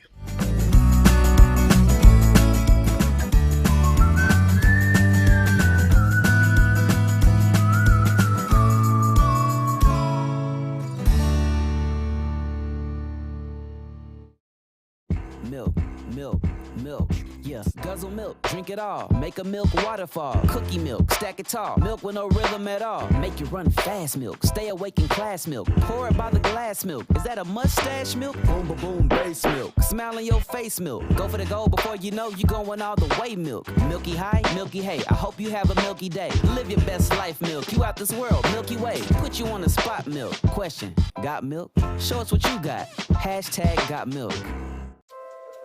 Ready to step into summer? Like really soak it all in. Set your sights on a breathtaking view. Explore a fresh coast right outside your door. Be awed by the awe-inspiring. Or savor a meal in the very place it was grown. Well, isn't it time you experienced the wonders of Wisconsin? How are you feeling today? This question has taken on a whole new meaning lately. Now, more than ever, it's important to reach out to your family, friends, neighbors, and coworkers and ask about their health. Studies have shown that 70% of people have delayed getting health care or know someone who has. Someone you care about might be doing the same thing. Your simple, thoughtful question could start a conversation to help them get the care they need. At Ascension, Wisconsin, appointments are available now. We have strict safety precautions in place for your safety and our care. ERs at our hospitals are open 24/7, and ask about virtual visits. As always, we are here for you when you need us. So, how are you feeling today? Make sure you get the care you need at getascensionwisconsincare.com.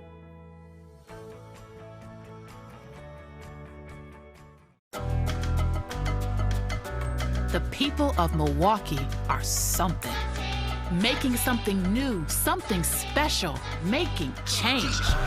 Yes, this is Milwaukee, where alleyways turn to art galleries and MVPs are more valuable off the court. A place powered by the people, making their city a bona fide worldwide phenomenon. So come and feel a little bit of that people power for yourself. Farming is more than just a job because it demands so much of you. Every day I'm with the people that I care about the most. We accomplish or we fail together. Support Wisconsin dairy farmers. Buy Wisconsin cheese and dairy.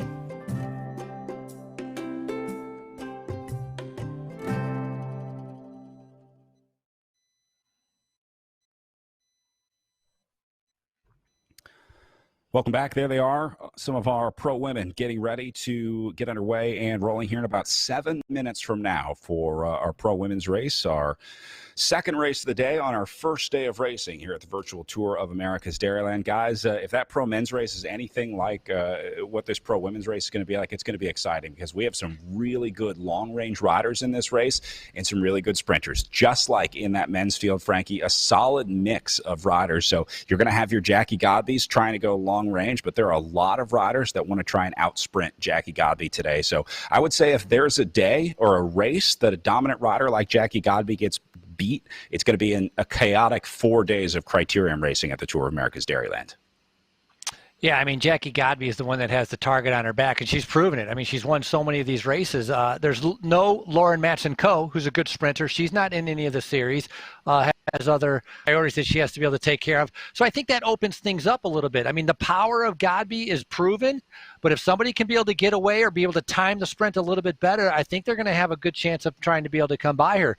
Wait to see if Christy Tracy can come up to that top step of the podium, which she has not been able to do so far. But as you just mentioned, the men's race, you could see how fast it was. The women's race is going to be just as quick, and I got a feeling the field is actually going to diminish relatively quick because of all of the turns. It's going to, that whiplash effect and that stringing it out, I think women are going to get snapped right off the back, and the strongest are going to come to the front. Could see a group of 6 or 7. Well, Jackie Godby has been pretty dominant over the last, let's say, 10 weeks of racing, as it brings her to pretty comfortable overall lead here on the overall at the Echelon Racing League with 418 points to Krista Doble-Hickok's 265. Christy Tracy sitting in third place with 224. Stephanie Sidlick in fourth for the Canyon Esports team with 202. And then Eleanor Wiseman of the Amy D Foundation sitting in fifth place with 197 points. But it's really just been the consistency of Jackie Godby, not only showing up every week, but finding her way into the top 3 every week. Frankie, that's half the battle, is just being able to be there for all these virtual races. It's a pretty serious schedule to undertake the entire Echelon Racing League. So the riders that were able to carve that time out in there, by the way, very busy schedules for someone like Jackie Godby, who is pursuing, I think, her dual PhD. She's getting a PhD in radiology right now in her final year right now. So about to be Dr. Godby off the front of these races. Just to find that time to race is pretty impressive. So it's been pretty impressive to see the consistency, not only in the riders, but the teams coming out every week as well. Yeah, the riders definitely have to carve out the time to be able to rest, prepare, recover, and get ready for these races. And, you know, you look at that overall series, if you look at second place to fifth place, it's only a difference of 68 points. first place is gone with Jackie Godby, but those other spots are definitely up for grabs. And Velocity Vixen has done a fantastic job. 617 points, Team Infinite right behind. So this isn't like a done deal either for Velocity Vixen. So a lot on the line over these next 4 days for Tour of America's Dairyland, as these points are going to be up for grabs. You want to talk about the power of consistency. Take a look at fourth place in the team standings here. Triple X Racing, presented by Athletico, the Chicago-based squad with one rider racing in the Echelon Racing League, that being Jackie Godby. So Godby has single-handedly ridden her team into fourth place for the Triple X Racing Athletico squad. Frankie, can't talk enough about how impressive Jackie Godby is on and off the bike. But, like I said before, she's a long-range rider. She's a former triathlete, well, current triathlete, we can say, but not a great sprinter when it comes down to it. So if you've been looking for an opportunity to beat Jackie Godby, this is your opportunity this weekend. Yeah, 3-time Chicago triathlon champion. And, you know, she's won in Borrego, the Gila Criterium, all 3 stages of the Gila race, Doylestown. It goes on. She's won almost 11 races out of the series. And so, but she has been beaten. She's been beaten in the Joe Martin Road Race. She's been beaten in some of the criteriums. But she has a huge FTP, a ton of power, 31 years old. But like you said, combining racing a ton on Zwift and racing a ton with RGT, and she manages to be able to find the time and putting it together. And I'm going to talk a little bit later about her. You talk about her, you know, getting her radiology, becoming the doctor. She has a very busy summer coming up. And there is Jackie Godby live, getting ready to roll here. Todd, the transition into virtual racing is not always smooth for riders. We've seen some really great professional road riders that have not been great virtual racers, but some riders have just had a much better transition into virtual racing. Seems like Jackie Godby has an engine that is just on another level. This woman is a machine. Yeah, so many factors come into play. If you're a rider who overheats quickly, the whole virtual scene is a big adjustment because you don't have the wind, you don't have exposure, you don't have wind blowing across you. So that's just one element. People with 3, 4, 5 fans, they're the guys that would prefer to be outside. The athletes that enjoy the cooling of the breeze. That's just one aspect of transition to virtual racing. She's got a great pain cave as well. We'll talk about that as we get some better looks at her throughout the race. Let's go back and take a look at this course one more time, the sort of dual lollipop look that we're talking about. And Todd, it's really all about that bridge. I think that's the defining factor of this course. 1, because it's wide open, but 2, because it's so long. That's where you're going to see your opponent up the road, and that's the part that you remember of this course. That's also where you're able to attack. That is the longest portion of the course. Now, on the flip side of that attack is the fact that they can see you once you go across around one of our 2 lollipops. The larger lollipop on the east, up on Parker Street, that's where start finishes. The smaller one on the west, that one tends to go pretty quickly. And we'll see that on the RGT platform today. All right, inside of coming up on 20 seconds to start now, as our riders get ready to rocket off the line.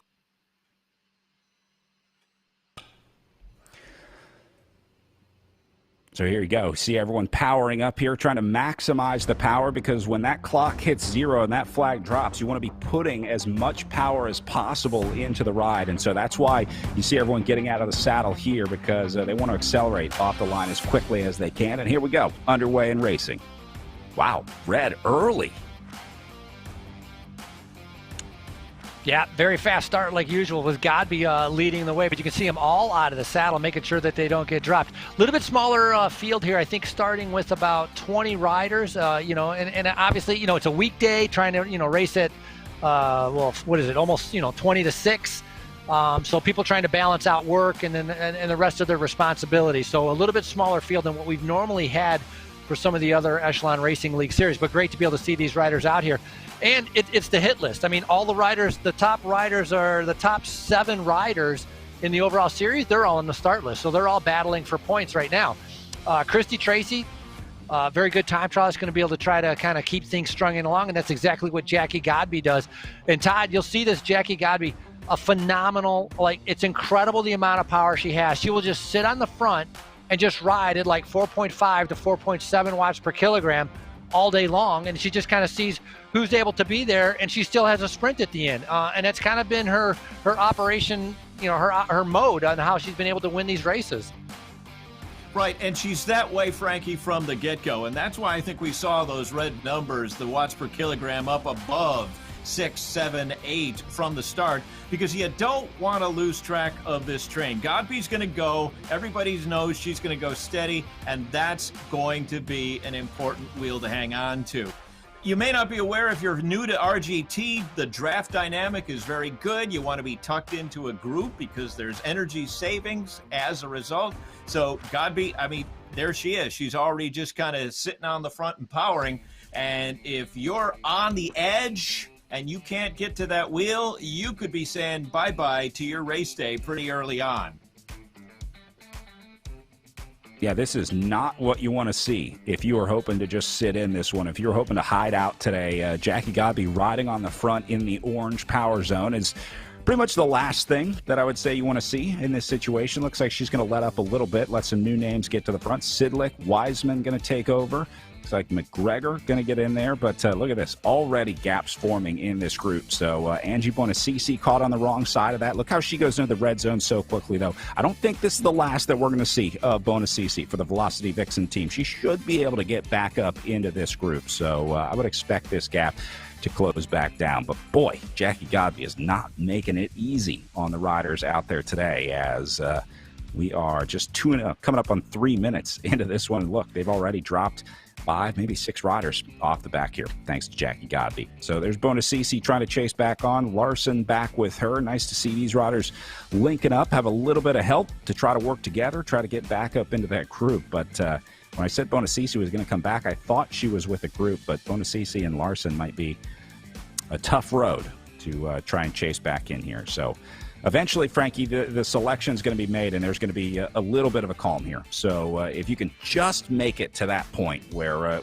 the riders think that that's the split, that's the last split, then you can maybe get a little rest in here. But that might not come for another 10 or 15 minutes.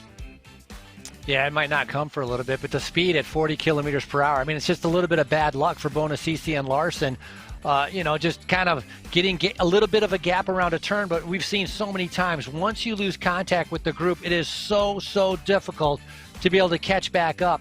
And I've experienced this myself when I've done some of the amateur races for the Echelon Racing League, where, you look away for a second or you miss time in the corner, and all of a sudden I found myself 3 bike links off the back, and all of a sudden I was gone. I mean, I was sprinting and could not make up that ground. And so I think that's a little bit of the case of what's going to happen with Bonacisi and Larson. The focus really is so important to be able to stay on the wheel. And these riders in the front, repeatedly, race after race, they have figured it out. And Godby sets that tempo, just like you said, Todd.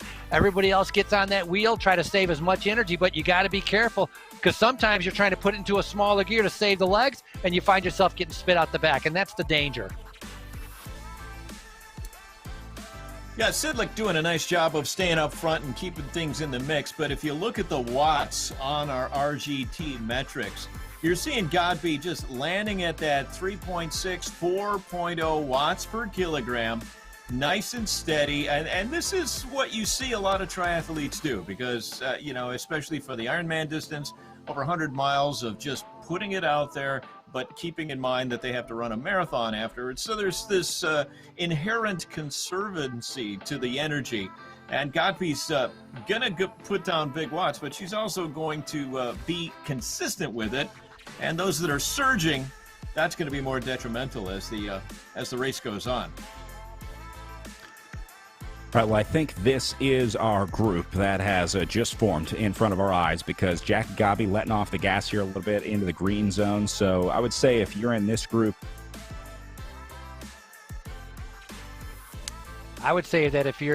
you're relatively safe. For now, you're relatively safe until things keep going up. But, Todd, that's a great point. With Godby, you don't see her go into the red.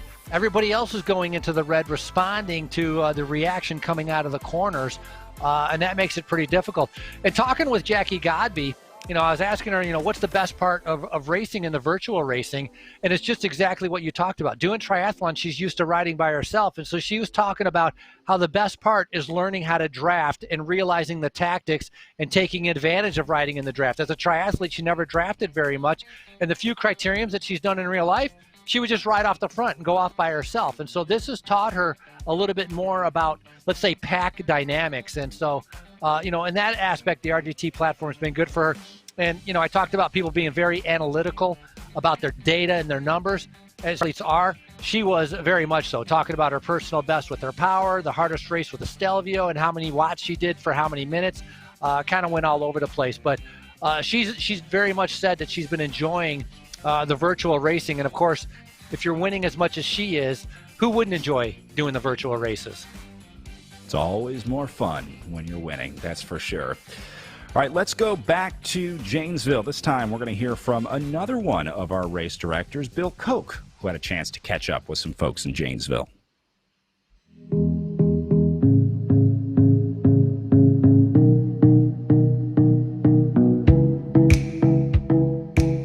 And with us today, actually the first guy that I met in Janesville is Mark Freitag. Mark is the city manager for Janesville. Janesville doesn't have a mayor, but they've got Mark. Yep, they've got me, and I'm glad to fulfill the role. And how long have you been doing this now, Mark? Almost 7 years. 7 years. So yeah, Mark met with Bill Akowitz and me 3 years ago, and we chatted a little bit about this whole idea of putting on a bike race in the community. And tell us a little bit about your, sort of your initial perspective on things, and then how you're feeling about this event happening in Janesville. Yeah, well, I would tell you, first of all, thank you for bringing the Tour of America's Dairyland to Janesville. We absolutely love it. As we discussed, 3 years ago, this downtown is under revitalization. Typical story, interstate gets built, downtown businesses move out to the interstate, and your downtown is empty. And so in 2015, we began a very, very intense effort to revitalize our downtown. And you can do a lot of that with infrastructure, as you can see, but you got to have an active downtown. And so, when you brought the idea of bringing the bike race to Janesville, we were like, oh, this is exactly what we need. This is the kind of signature event that the community can wrap its arms around. They can get excited about, they can get focused on. We can build, some community pride, some community esprit, create teamwork against all those separate agencies. And I think about the bike race. We've got the city, but the city's got, police, we've got fire, we've got the transit system, we've got the city hall folks that all played a role in helping to coordinate that initial race. And then you partner them up with Downtown Janesville Incorporated, our business improvement district, with the Convention and Visitors Bureau, with Blaine's Farm and Fleet and other members of the business community. And it creates what I call synergy.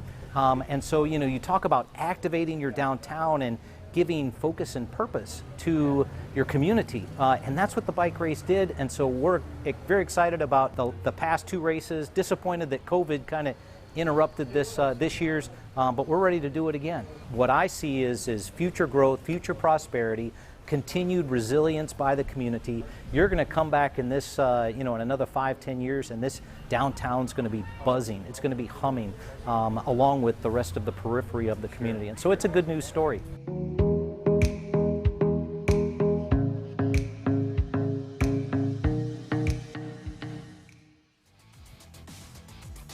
Main Street USA, that's what it's all about, Todd, and we saw it in 2019, the last time that we were there. Not only is it becoming a vibrant downtown, but a vibrant community as well. Seeing people get together downtown, it was like old friends that hadn't seen each other in a long time, but they were partying in Janesville, and that was one of the really cool things to see, not just the downtown growing, but the community growing as well. It's something that bike racing can do, kind of bring us together. Yeah, it's not so much just the leadership of the city that's proud of what's going on downtown. There's a community-wide effort, and this is why the organizers were able to go to 100 different businesses and say, hey, let's take some pride in downtown, and we're going to do it through what's called a preem. A lot of those businesses said, what's a preem? But they still helped out. And then they came to the race, saw what a preem was, absolutely loved it. So it is very much a citywide, community-wide effort, and they really made us feel welcome. We're really looking forward to getting back there this year. Always nice to have a city that supports the race, to not feel like we're imposing when we roll into town. We certainly get welcomed with open arms there in Janesville, so can't wait to get back. All right, to God be back on the front here, everybody in the Blue Power Zone, and meet the new boss, same as the old boss. This might as well be a replay of some past races here, Frankie, because we are seeing some very familiar names up at the front.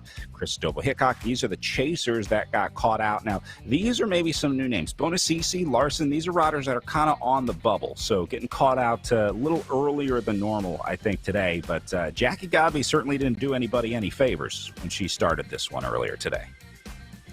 No, the only person she's helping out doing any favors for is herself, just kind of setting that path. But I was going to say for Bill Koch, that was probably the easiest interview he's ever had to do. He asked one question, and then it was just the guy was just talking the entire time, which was great because he was informed and he spread the message that he needed to say. But I thought was interesting, did he mention that there is no mayor? Yeah, they have a city manager, right, Todd? Yeah. City manager, and it's a spread leadership. There is no one person who's running the show there. It's Mark does a great job. The city team does a great job. We met so many of them in the course of putting the race together. It's a team effort.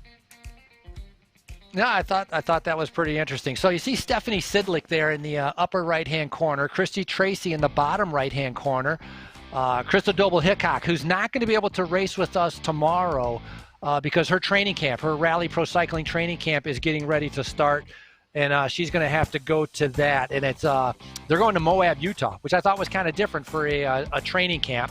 And then that's Jackie Godby in the upper left-hand corner. But real quick, let me tell you my Stephanie Sidlick story. So I had a chance with the Gran Fondo National Series on RGT. They've had like 9 races over the course of however long. And if you did well, you qualified for the championship Gran Fondo. So I hopped into the championship Gran Fondo, which was just this last weekend. So in my group that I was riding in, Stephanie Sidlick was in my group. And I'm like, all right, this is perfect. Great wheel to be able to follow. We're going to go off. And so there's time segments that you have to go hard on. The first 3 were like a little bit kind of rolling, kind of flat, hanging with Sidlick, beat her a few times. I'm like, no problem, man. I'm doing great. Then we get to the 10K hill, 6-mile climb at the end. Sidlick beat me by 1.5 minutes. Just rode right away from me, and I could not even do anything to be able to hold her wheel. And so, and I was going flat out. And so, really, really strong rider, a very good climber, and she's proven that over and over in the Echelon Racing Series. And so it's another rider, they're not only doing the Echelon Racing League, all of these riders are doing Swift, they're doing RGT races, they're doing Gran Fondos. I was like, they're spreading themselves out as much virtual racing as they can get. They seem to be grabbing a hold of. Well, as much as I enjoy a good virtual race, I know there's going to be a lot of riders looking forward to putting the virtual racing chapter behind them, at least during the prime riding season. There'll be a lot of folks excited to get out and compete in real life. But, Todd, I think there is a permanent place for virtual racing in a lot of these riders' training schedules going forward, especially those riders in Wisconsin and Chicago, places where it's pretty cold in the winter. I got to think this is a game changer going forward. This is not something that is just going to completely go away when we get back to racing.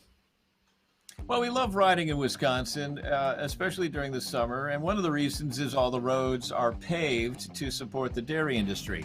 But they also have something called winter, and that's when it's a little harder. Yes, the roads are plowed so the dairy trucks can get through, but the conditions can be somewhat challenging. And so indoor racing in the northern hemisphere, the northern portion of the U.S., that's always kind of been a potential. But of course, over the last 12 months, it's been pushed to a whole new level. There's a lot of understanding of opportunities that are made. And I mean, look at some of the things that are happening. We've got Canadians, we've got a German, we've got an Aussie, a Kiwi racing in this particular race on RGT. And, that kind of thing is a little bit more complicated to coordinate in real life. So, yeah, there's some real opportunities. You're talking about these people doing multiple series and the fitness that they're carrying. they're going to take that fitness into the springtime racing when they go out, heading off to the rally camp tomorrow. There's going to be a nice base that this winter racing has created for these athletes.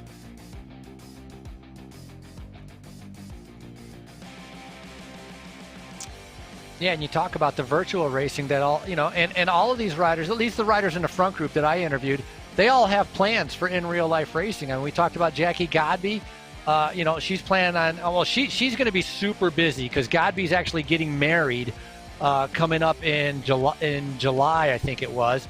And on March 15th, so the day after our final Toad race day, that is where her and her fiance get matched for residency. So then they got to find out where they're being sent to be able to work.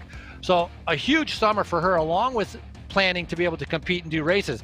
Talked about Doble Hickok getting ready to go to her training camp, getting ready to go over to Europe and race over in Europe.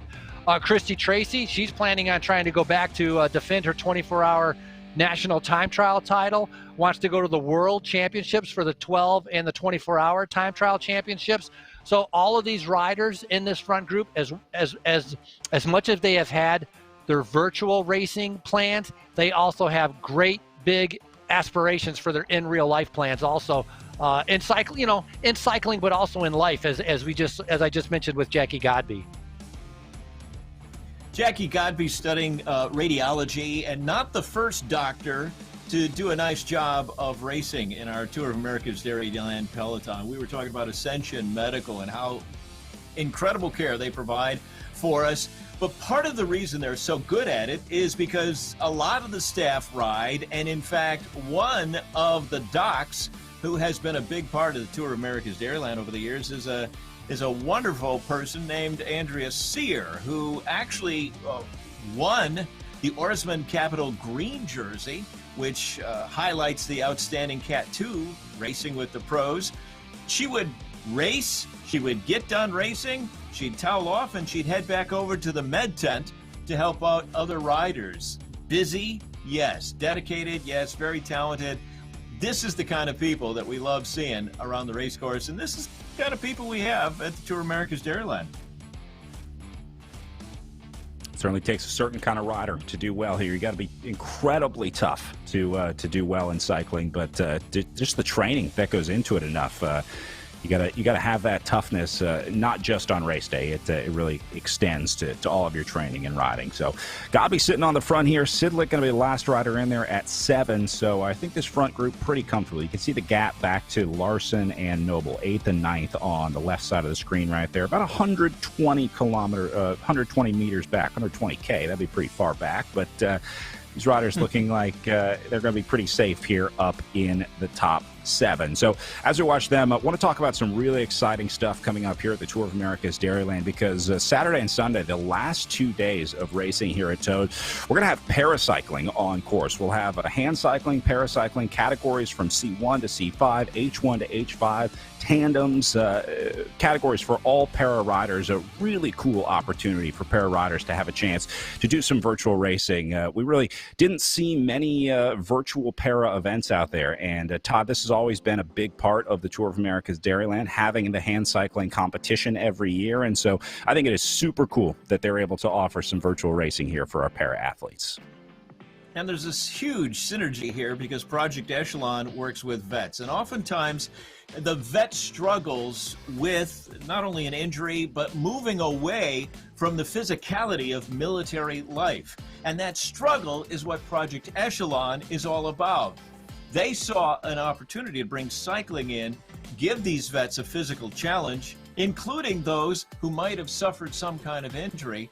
And so having a hand cycle and paracycling events associated with Tour of America's Dairyland has just been so rewarding for us to see. The community loves it. Our sponsors love it. Quick Trip is all excited about it. Ascension, very excited about it. So yeah, there's a really nice synergy with this. I want to bring race director Tom Schuler back in to talk a little bit more about this, because I think this is one of the defining factors of racing at the Tour of America's Dairyland, because they put so many cool parts into racing. But Tom, how did this all come about? I mean, why did you guys decide to make para racing a priority at the Tour of America's Dairyland? Yeah, thanks, Brad. We're super proud of being able to debut para racing. just like we debuted para racing in real life about 6 years ago at the Tour of America's Dairyland, and it's been incredibly popular with our fans and our communities, but also the racers. And we're getting our ridership numbers in real life have been going up every year. We have a phenomenal race director in John Hopp. And, I honestly can't remember who suggested the idea, but I wouldn't doubt if it was John Hopp or possibly Eric Hill. So with the support of the Echelon Racing League, we're able to debut this. And I'm telling you, the para racers have turned out in huge numbers.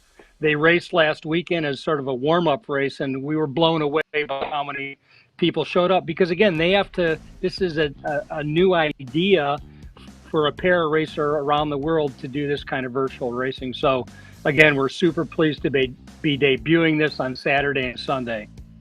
I think we're going to have a lot of riders in the virtual race. We've also been seeing the participation grow in the real-life races, including, I think, the national championships, right, last year. I mean, you guys have not only grown the participation, but really grown the caliber of the para racing at Tour of America's Dairyland. Yeah, this year is an Olympic year, and that's an Olympic year in Tokyo for the para racers also. So this year, the Olympic trials come right after the Tour of America's Dairyland. But in the past few years, we've hosted the National Para Cycling Criterium Championship, and that was a big honor, and we got a lot of riders that came just for that event. But we're starting to see international riders. We had our first women's field in 2019, and we know that's going to grow. The Challenge Athletes Foundation, CAF, is really supporting our efforts. So, this thing just keeps growing, and the riders keep showing up, and it's really satisfying to see. Important stuff. Thank you so much, Tom, and keep up the great work over there. I love the program of having the opportunity to watch these riders race. We're going to have some pretty serious competition. I was looking at the start list a little bit earlier in the week.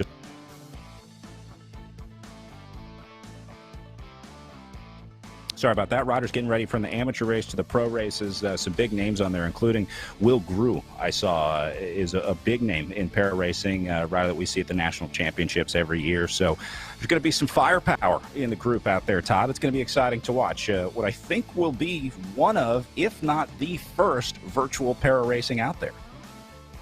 Yeah, we were talking to Will earlier in the year and talking about the possibility with John Hoff, and there really was excitement because this is something that is kind of a no-brainer when you think about it. When you or I go to a bike race, well, not you or I, but maybe not Frankie anymore either. When a bike racer goes to a bike race, you load the bike in the car, you load the shoes, and you go to the bike race.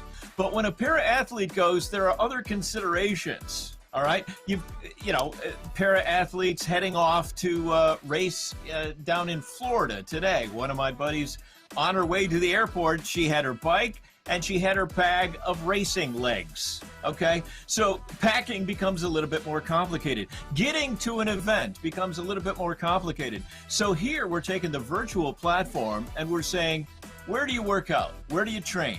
Do you have a smart trainer? Good. You're good to go.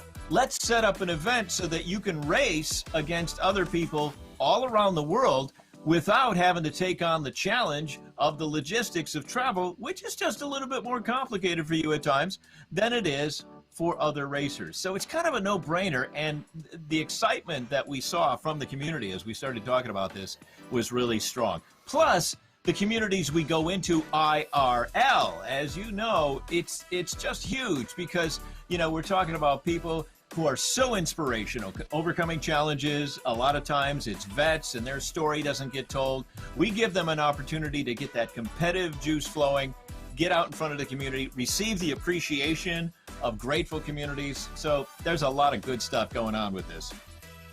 We've had a chance to meet some pretty incredible people from the para races that have come through the Tour of America's Dairyland, and we're going to get a chance to talk with them on Saturday and Sunday during our para racing. So, I'm very, very excited about that. All right, group is still together here and taking it pretty easy with Jackie Gabi setting tempo on the front. So let's use this opportunity to go back to Janesville, learn a little more about downtown.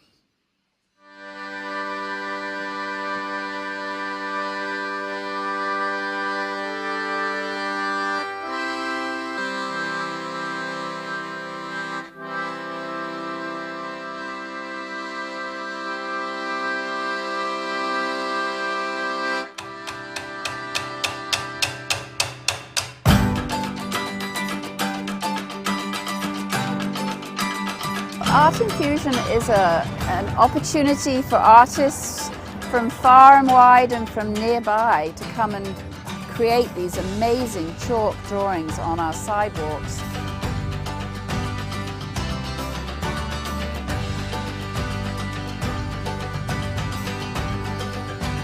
The first time I thought about bringing a muralist to Janesville was after a visit to Salem, Massachusetts, after they'd had a mural festival. And they'd had probably 30 artists from all around the world and they painted huge, massive murals in an attempt to really draw people to downtown where people would come and visit, where they could live safely and just bring in more tourists. At the time, there was already a movement to doing the same sort of thing in Janesville as was happening in Salem. And I'd wanted to contribute in some way, and I was very much inspired by the beauty of these murals to try and bring something like that to Janesville.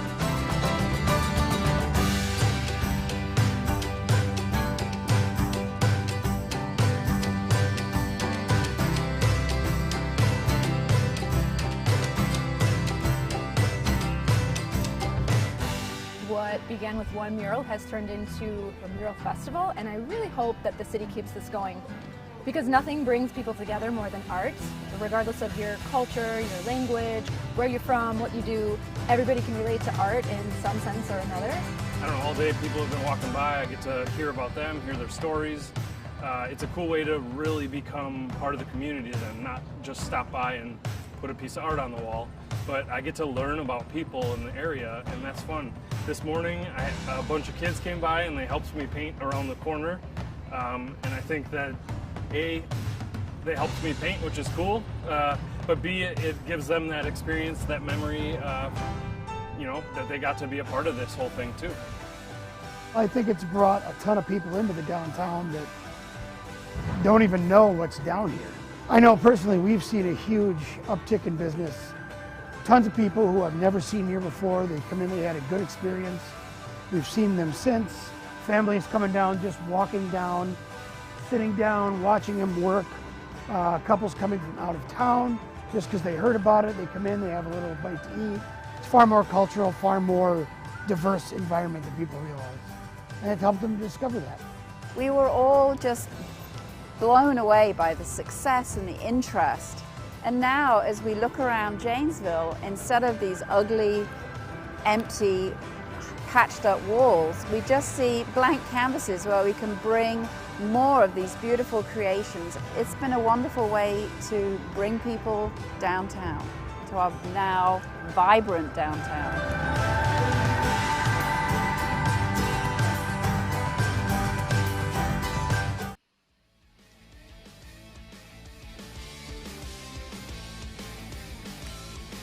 Got a chance to see some of those last year, Todd, but super excited to see the new murals out this year. Just another great example of the renaissance and pride of downtown Janesville. Yeah, that Jeff Enriquez mural that's so stunning with the historical image in it right behind our start-finish line. It's huge, it's just beautiful, and it's just one of this growing collection that is, they're little surprises that pop up. You turn a corner, you think blank brick wall, boom, there's a great piece of art sitting there waiting for you. Well, as we were in that piece, we did see one rider getting dropped out of the group. Bronwyn McGregor has become a victim to the pace being set up front for the Velocity Vixen team. It was 7 down to 6 now as McGregor comes unglued at, let's see, right around... sitting about a half kilometer behind, so she had a pretty big implosion there for McGregor out of the group. This is going to be the group of 3 behind her. Looks like she's going to link up with her Velocity Vixen teammates here. Frankie, I think this is the right thing to do. If you're stuck in no man's land in between the field and the chasers, the best thing to do here is to just let the chasers absorb you. See if you can work with them, because you're just wasting energy out there solo in between the gap.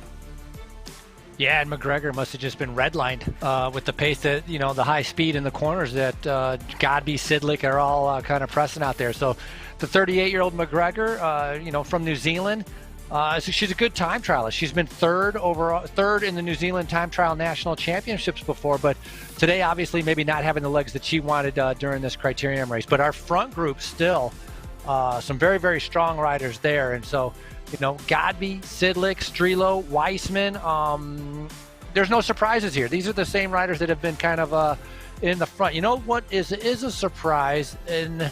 Oh, no, she's there. She just wasn't listed there. I was looking for Double Hickok, and so Double Hickok is in this group. I didn't quite see it. She comes up to the front right there in her red, white, and blue Stars and Stripes jersey.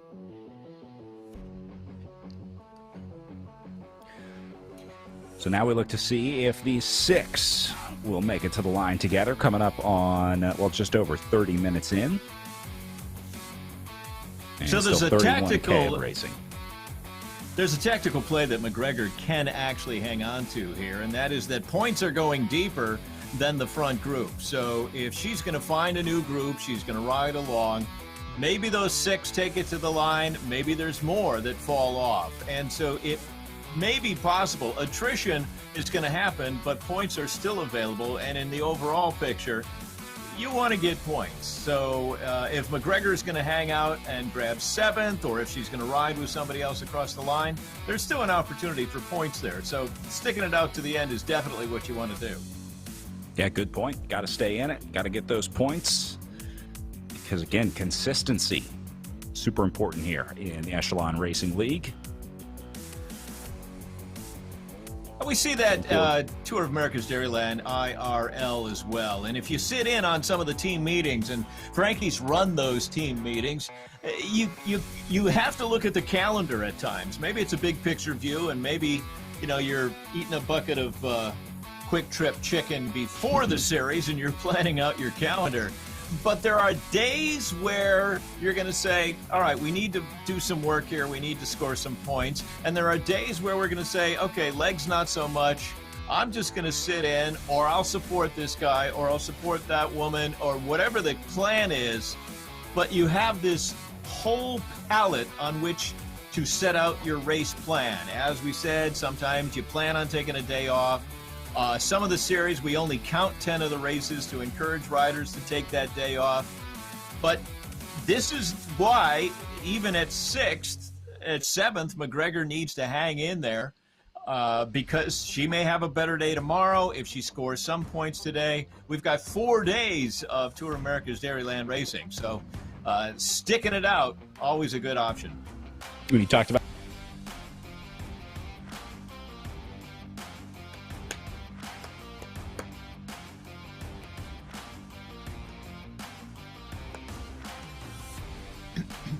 Brad's going to go feed his hamster. Yeah, sometimes we see riders that get to the finish line or get to the start line on the last day, and it's like the handlebar tape is just barely holding on. There's like a rip in the jersey. They're covered in tegaderm. It's like, just take a day off. But they want that consistency. They want the points because they know how important it is. So part of the battle, I guess, of Tour of America's Dairyland. Yeah, and we're seeing that on the Echelon Racing League as well. Showing up has its rewards. If you're last 4, 5, 6 days in a row, then maybe come up with a new plan. But if you're in the points, you're in the points, you're in the points, everything adds up. So, maybe you're not the nuclear-powered sprinter who's going to outsprint everybody else, but you can get into the top 10, and with consistency, that's going to turn into results. Yeah, and one thing with the series is, our longest that we've had has been a 3-day event. Toad, Tour of America's Dairyland, being our longest at 4 days. And so a lot of the riders are going to be having to adjust to that. And talking to, some of the other women riders like Jackie Godby, which, Brad had interviewed her, that threw her for a loop when she did one of the early Tour of Gila. When she had to do a 3-day race, she got to day number 3 and was completely exhausted because she didn't recover right and, eat right and hydrate right. And so they've all discovered that learning curve very quickly and has made adjustments in order to be ready. But still, we have a whole extra day of racing that, most of them have not done virtually. Luckily, these races are only going to last, an hour and 15. It's not as much as a road race, but it's all intensity. It's all red. I mean, every time they come out of corner, what are you seeing here? Red, 7.4, 7.2. Going up to like 400, 500 watts. It's like this is a lot of anaerobic activity, a lot of powerful punching coming out of those corners, trying to keep up with each other, and that'll wear you down. Yeah, Frankie, it's looking to me like the 6 don't want to be 6 at the line. It's looking like there's some efforts in there to try and see if we can offload a few more of the riders on this, as they did with McGregor. Are you seeing the same thing? It looks like some of those punches are designed to break this group up a little bit more. It seems like some of those punches, because they're not coming from the back in order to keep with the group and then all of a sudden finding yourself off the front. I agree with you, Todd. I think some of the punches coming out of the corners are actually coming from the front, where you really don't need to accelerate. You're only accelerating, I think, to test some of the other riders. And so Christy Tracy, I know, she does not want this to come down to a sprint. Jackie Godby, I don't think would have much of a problem. Crystal Doble Hickok, surprisingly, as good as a climber she is, as lightweight as she is, really has put in some pretty good sprints. And so I think she can be a little bit more comfortable with that, as we see Weissman and Tracy right now just establishing a little bit of a gap as Godby comes up to the front. The steady Eddie Godby just continues to chase everything down. Yeah, I was anticipating Godby hitting the red there a little bit to kind of close that, but instead she's going to hold steady. Looks like she's going to let Strenlow do the closing. Here comes a big move from Doble Hickok. This 2 off the front, I don't know. Is it going to turn in anything? No, it looks like the 4 are going to go close that back up. Yeah, as much as Christy Tracy would like to get away here, I think Tracy would love to find someone to try to take Jackie Godby out here, but easier said than done out there. But not for a lack of effort. I'm impressed to see the aggressive riding up here on the front. A lot of times this would just come down to a group. They would sit in and then they would sprint, but this group of ladies is not messing around today. I mean, Godby, Tracy, Doble Hickok, Sidlick, anytime there's a little bit of a rest, a little bit of a lull in the power, they're right back to the front to take it back into the reds. So this is some serious racing here at the Tour of America's Dairyland today. And I have a feeling that's going to continue through this week. Yeah, Christy Tracy, she needs a partner. She needs a partner in crime. She needs a getaway driver to be able to help her kind of establish that gap. I mean, we talked about her with her time trialing ability. The bulk of her training that she's been doing is she does it after work, after a full day of work. And 2 times a week, she'll do double days. Well, she'll do something in the morning and then ride again in the afternoon. Whereas when I was talking with Godby still, because she's a triathlete, she's still running, lifting weights, and riding. And so a lot of these riders balancing kind of their, obviously balancing their fitness and training schedule along with their work schedule. But Christy Tracy, again, with a very good time trialist, but she needs a getaway driver to be able to help her to be able to break apart this group and have a chance of going away not solo, because I think it's too far to go by yourself. It was really interesting this year watching the teams sort of form, and then January 1st, I guess, I'm not sure who decides this, but was like the unofficial transfer window for the virtual racing team. So we saw a lot of riders switching teams on January 1st, but by that time they had kind of figured out what the team needed, and so the team roles were starting to get filled by more specialist riders, where they're saying, we need a long-range rider, we need a sprinter, we need someone that can help. So it's kind of been interesting watching the virtual teams form. I would have never guessed that there would be tactics to building a roster for your virtual racing team, but sure enough, January 1st, we saw a rash of transfers with riders moving to various teams on various racing platforms, I guess. Well, it's like you were saying earlier, Brad, there's a growing understanding of what virtual racing is all about and what strengths fit into what slots in terms of your team dynamic. When you think about the 4 days of racing that Tour of America's Dairyland is putting on here, this course and the Grafton course have the most turns, all right, and the RGT dynamics, the physics of it. That particular race has a style that may be less suited for a Jackie Godby, who's a diesel engine. When we get to Shorewood, which is basically a nice long, our longest race venue in the crits sense, 4 corners with a little bit of a wiggle, that's going to suit her well. So she's going to have an advantage at a course like this. Then we're also going to be doing Downer Avenue, which has some nice long straights, a little bit of elevation change, nothing really to speak of, but it's just a classic in so many senses. And that one, you kind of want to just race because of the history of the event, frankly.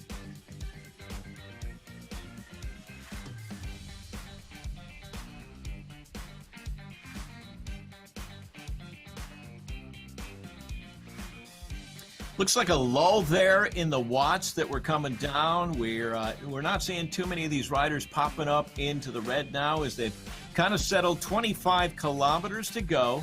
This group is well defined. There's been some testing, a couple people taking a look, but I think everybody's just going to kind of sit and wait and then start tossing the hand grenades once we get inside maybe 5K to go. Does that sound about right, Frankie? I would agree with you, because I think these are all individuals in that front group. And so if you're going to attack, you're kind of going to get away. Look at this Velocity Vixen team time trial. Love seeing that. McGregor, Larson, Noble, and Buonasisi, all of them riding together. So it's kind of cool to be able to see them having a chance to ride with each other. It's better than riding by yourself, and so they can kind of keep the speed up a little bit. And Todd, you mentioned it, points are up for grabs, right? I mean, they can still get some valuable points, and so they're going to keep plugging away. Maybe they're not going as fast as these front riders, but it's going to be a good effort by them to be able to finish this race. Now, Frankie, you've jumped into some of the amateur races on RGT. Were you able to feel the draft effect that's programmed into this? You definitely can feel the draft effect, and you definitely, if you go back and you watch, the riders are laser focused on watching that screen, because you get shuffled around and then you're pedaling, and all of a sudden you find yourself drifting, and you really have to, it's critical you pay attention to your power in order to stay with the group. As long as you're with the group, you definitely feel the draft, and you can adjust, you can ride a little bit easier. And a few times I made the mistake of going into an easier gear to try to spin like you would do in real life. And I found myself all of a sudden going backwards too quickly, and I found myself like 2 bike lengths off the back, and all of a sudden I was dropped. So the RGT races that I did, I actually got dropped, and they were criteriums. They weren't even, hilly races. And so the speed is high. And so that's the difficult part, is that coasting into the corners, figuring out when you can start coasting, when you have to start pedaling out of the corner so that you're putting in the power, not too late and not too early so that you surge off the front and you stay in. There's a lot involved. And these riders here in the front group have done enough of the races where they have it figured out. I, as an amateur, definitely have not got it figured out. So we're going by the Velocity Vixen team time trial. And what's going on there is we actually have 3 riders that are helping McGregor, who is going to lock up 7th place because she is 1 lap ahead of the Larson, Buonasisi, Noble trio. So, yeah, they got a team riding together. They're taking advantage of that draft, but they're also going to get McGregor to the 7th step. All things equal at this point with 23K to go, 7th place in today's event. Saw Stephanie Sidlick taking a little look off the front. Looks like she's come back into the group. So they'll find a little bit of recovery there. I think Sidlick was just trying to make her way back up to the front, just trying to fight for position, making sure she doesn't get caught off guard at the back. Kind of like where she is right now. Jackie Godby saw it coming and then back into the red to try to put those riders at the back under a little bit of pressure. All right, guys, it is time for our second dairy quiz of the day. So, Frankie, get your thinking cap on as we go for round 2. You got a chance to redeem yourself here in our second quiz of the day. So, get your books out. Get your thinking cap out. Let's see. In 1885, what pivotal historic event happened in Colby, Wisconsin? Was it the Cheese Treaty of 1885, the invention of ice cream, the first cheese curds ever created, or the first Colby cheese? Cheese curds. The first cheese curds were not invented in 1885 in Colby, Wisconsin. In 1885, it was D. The first Colby cheese was created up in Colby, Wisconsin. Todd, you knew that. I can't believe Frankie missed this one. What an amateur. Should have phoned a friend, Frankie. Should have phoned a friend. I got a long ways to go, that's for sure. Yeah. Yeah, I don't know.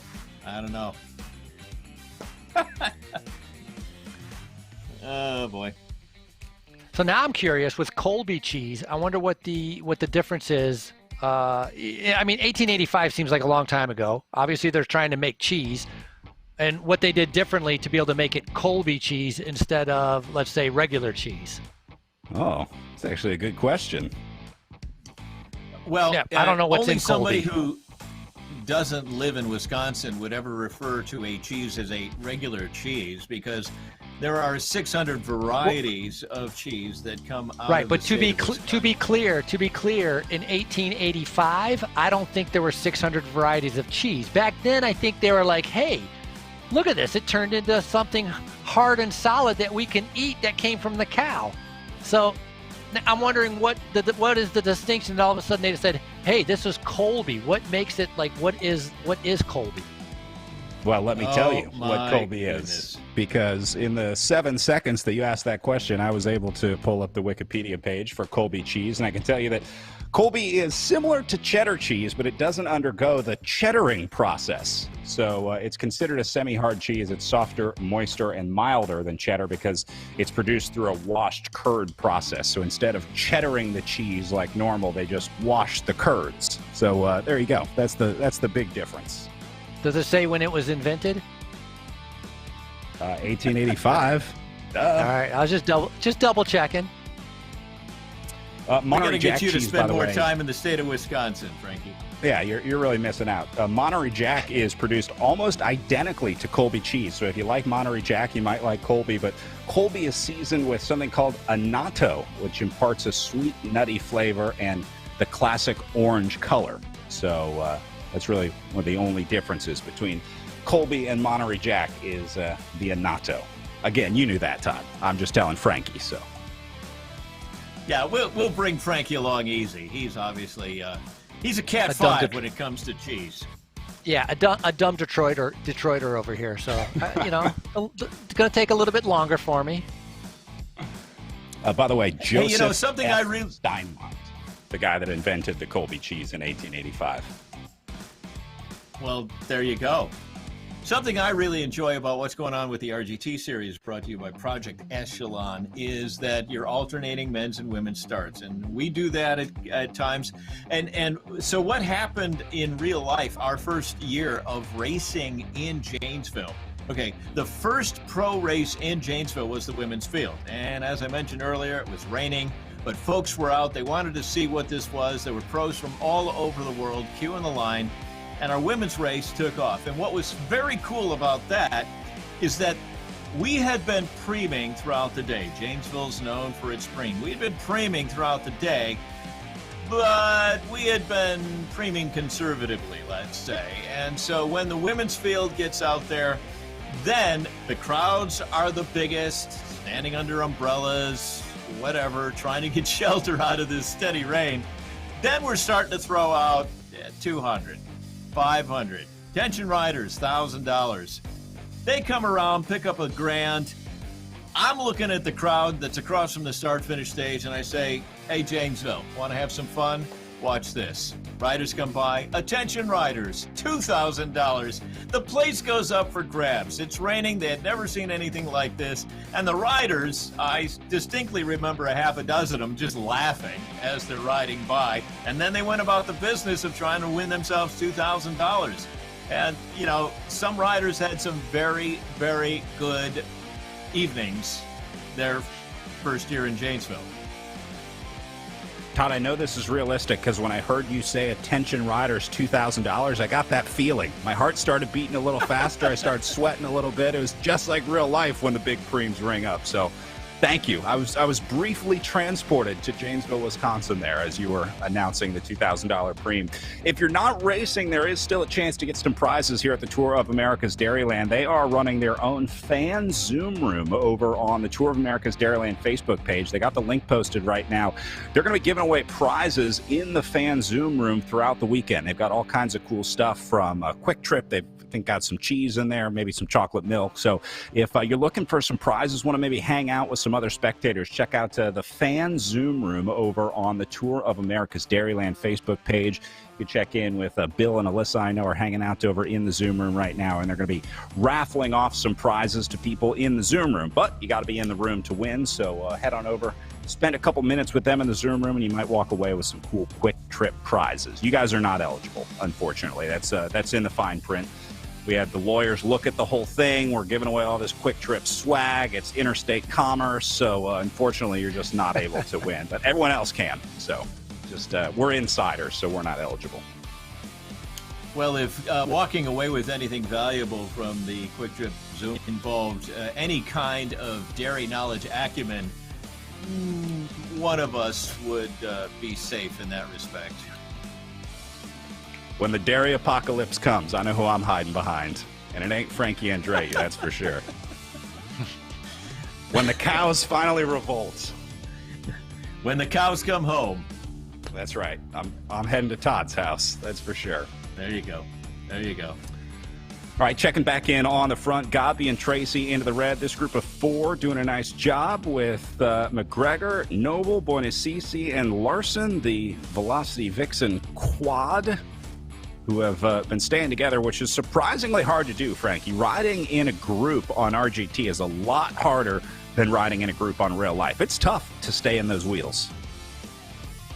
It's hard to be able to recover and to stay on the wheels. Luckily for them, they're at a more, they're not going flat out. They're at a more reasonable pace where they're able to kind of rotate and do a pretty good job. So, fantastic ride by them. The four Velocity Vixen riders sticking together. Holly Larson, Cheyenne Noble, Bronwyn McGregor, and Angie Buonasisi. And then in the front group, Todd mentioned this. They've slowed down a little bit, right? We're 25K to go. Now we're at 17K to go. They're just, 2.8 watts per kilogram, 270. This isn't that difficult for them right now. They're just spinning the legs, waiting for some time to go past, waiting for some of the kilometers to go past, and then starting in their head, either talking with the directors or figuring out what they want to do, figuring out a strategy maybe for those last, 5 laps that'll be coming up. All right, let's go back to Janesville and learn a little bit more about this course from Todd's travels on the road. We're on course here at the Janesville Town Square Grand Prix, presented by Blaine's Farm and Fleet. Behind me is Court Street. It's a nice little downhill. You work your way across the start-finish line, you take the right-hand turn off of Parker, and you get a nice little ride down towards our bi-directional bridge. Catch your breath, stretch the legs, get a good look at the field. Fair to say riders look forward to it. And speaking of looking forward to stuff, community's looking forward to this race happening IRL. While I'm standing here, a woman drives up and says, "Hey, what are you shooting for?" And I said, "We're getting ready for the Grand Prix in June." She says, "Oh, that's fantastic. We are so excited about getting that event back up and running." So are we, ma'am. So are we. From on course at the Janesville Town Square Grand Prix, presented by Blaine's Farm and Fleet. Back to you. Lady, you have no idea how excited we are to get back to racing. If you thought you were excited, I got something to tell you. You can really see the elevation gain on that shot, Todd. You can see, I didn't really think of this as a hilly course, but you can really see Court Street has some ups and downs to it there. Yeah, and the parallel to that just to the north, First Street, which you're coming up, just looking at the map, it really doesn't show up. But when you walk it and you got this nice little kicker and it's a false flat, once you turn onto Parker, you're still climbing a little bit. And then you also have a little bit of an incline. Ride it at a leisurely pace. It's not going to take too much out of you. But do it right at FTP time and again and again and again. It could be wearing you down. The hill gets bigger and bigger every lap. It's no Schlitz Park, another one of the classic courses at the Tour of America's Dairyland, but it's a pretty serious climb on your 20th, 30th time around. Right, and especially what makes it interesting is that First Street onto Parker Corner is what has to be figured out for anybody who's trying to get across the line, either to win the race or pick up one of the monster preems. So, it's not just straight line sprinting, it's straight line sprinting, position into that right-hander. off of First Street onto Parker, and then you've got to carry that speed across the line to get paid. And that's part of, I think, what makes the RGT platform so incredible is that you're able to import those course profiles, which has the gradients for, exactly of what the Janesville criterium is going to be. Tomorrow, exactly what the Giro de Grafton criterium is going to be. There's no other platform that does that. And so that makes it very unique and also a great training tool. If you happen to have something like a national championships and you happen to have the right file, you load it in, you can pre-train or train for whatever you got coming up. And that's kind of pretty unique to RGT, and that's been fun. I was going to ask you though, Todd, you mentioned Blaine's, what was it, Farm and Fleet? Farm and Fleet. Is that a store, or what is Blaine's? Yeah, so Blaine's Farm and Fleet is an institution in Janesville for many, many years. So, it's a very rural area. So you do need the farming equipment, and you do need the fleet equipment, and it is a huge store. Kind of think Home Depot rural. For tractors. You can buy tractors, but you can buy swimming pools, you can buy popcorn, you can buy just about. It's amazing how much stuff you can buy. Ducks at Blaine's Farm and Fleet, live ducks. You can, I'm not sure why you'd want to. Based on your dairy knowledge, I think I would recommend you not. But you could if you really wanted to. So, and Blaine's is the supportive family of Janesville, and just, their support of the event has been huge since the very start, and we're looking forward to cranking it up again. Absolutely. Frankie, we'll be sure to get you into a Blaine's Farm and Fleet when you come back for Tour of America's Dairyland this year. We're adding it to the list right now. I cannot wait to see Frankie's experience. First time. I agree. It is. Absolutely. Totally, 100%. Yeah. We need to shoot video of Frankie's first trip to a farm and fleet. I look forward to it. Check it out. Yeah, get you your own chicken, and you'll be good to go. It's going to be a lot of fun. Yep. All right, we are inside of 10 laps to go here at about 14 kilometers to go. So let's take one last quick break here, and when we come back, these riders down to single digits on laps to go. How are you feeling today? Studies have shown that 70% of people have delayed getting health care or know someone who has. It's important to ask family, friends, and those you care about, how are you feeling today? Remind them to get the care they need. At Ascension, Wisconsin, appointments are available, ERs are open 24/7, and we have strict precautions in place to keep you safe. Get the care you need at getascensionwisconsincare.com.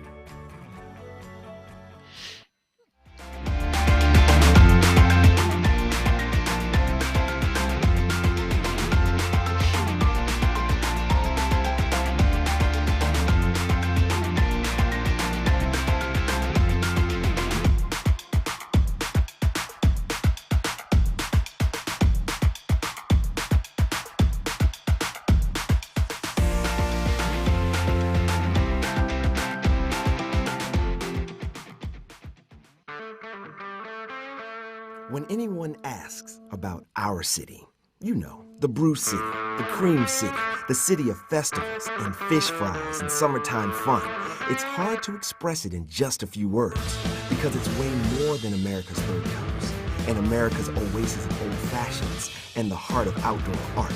It's also a culinary convergence where Cheese Curd County, the frozen custard capital of the world, and the coffee acropolis all come together. It's where worst is first, unless it's chorizo, Polish, hot dog, or Italian. Heck, it's even the birthplace of the cheesehead.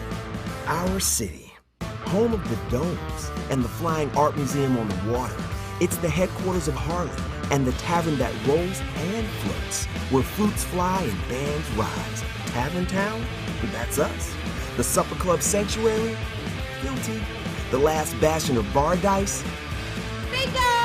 The Midwest Independent Movie Theater Mecca and a settlement of sausage? That's us too. We're a city sought out by adventure seekers, a cycling citadel, a freshwater surfing sanctuary, the kingdom of urban kayaking, where even kites are captivating. It's the city built by brews, the beer garden boomtown, the Bloody Mary metropolis of America, the province of polka, the spice sanctuary of the, well, you get it. Simply put, it's a great place on a great lake. It's Milwaukee, and yes, it's totally random and totally wonderful. So stop by and let us show you around.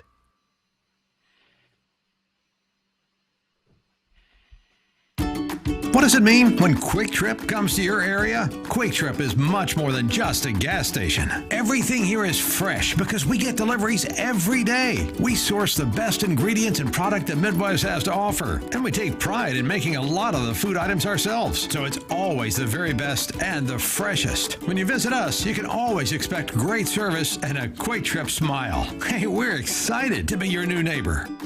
Quick Trip, we've got you covered. 8 laps of racing to go for these riders up at the front. Todd, I think they left out the best part of Milwaukee in that Milwaukee tourism commercial. It's the recombobulation area at General Mitchell. That is indeed famous. So many people enjoy that. You know, if that's not landing for you, you've heard the phrase, I'm all discombobulated from flying. And in Mitchell Airport, a big sign as you're entering recombobulation zone. I just clever is only the beginning of how to describe that. You're absolutely right, Brad. They know how to have fun up there in Wisconsin, that's for sure. Can't wait to get back, and this is getting me even more hyped up to get back to some racing in 2021 here. These chasers still doing a great job. Can't talk enough about this Velocity Vixen team. What a great squad, what a great program. Great group of riders, and frankly, it seems like they're really in it for the right reasons here. I mean, this is a group of riders that are not only developing a team, but developing friendships, finding people to ride with, and it's about having a good time on the bike. This is not, I'm not going to say this is the most competitive team out there in racing at the Echelon Racing League, but certainly a team that's probably having more fun than anyone else out there. And they come from all over, you know, Pennsylvania, California, New Zealand. And so it's a combination of different riders that they have that love. You know, they have that love for cycling, and obviously doing the virtual racing keeps them active during the winter time. I mean, if you're living in Pennsylvania, it's cold. You know, there's snow on the ground. Fine. You know, we're now heading into spring where things are starting to warm up, but, you know, leading into December and January, you really didn't have much choice. If you didn't want to ride in 30-degree weather, the virtual racing really fit right in. And so they brought together the Velocity Vixens, really brought together a great core group of women that love cycling and were able to ride with each other, help each other, and support each other throughout this virtual series. I feel like the cycling club,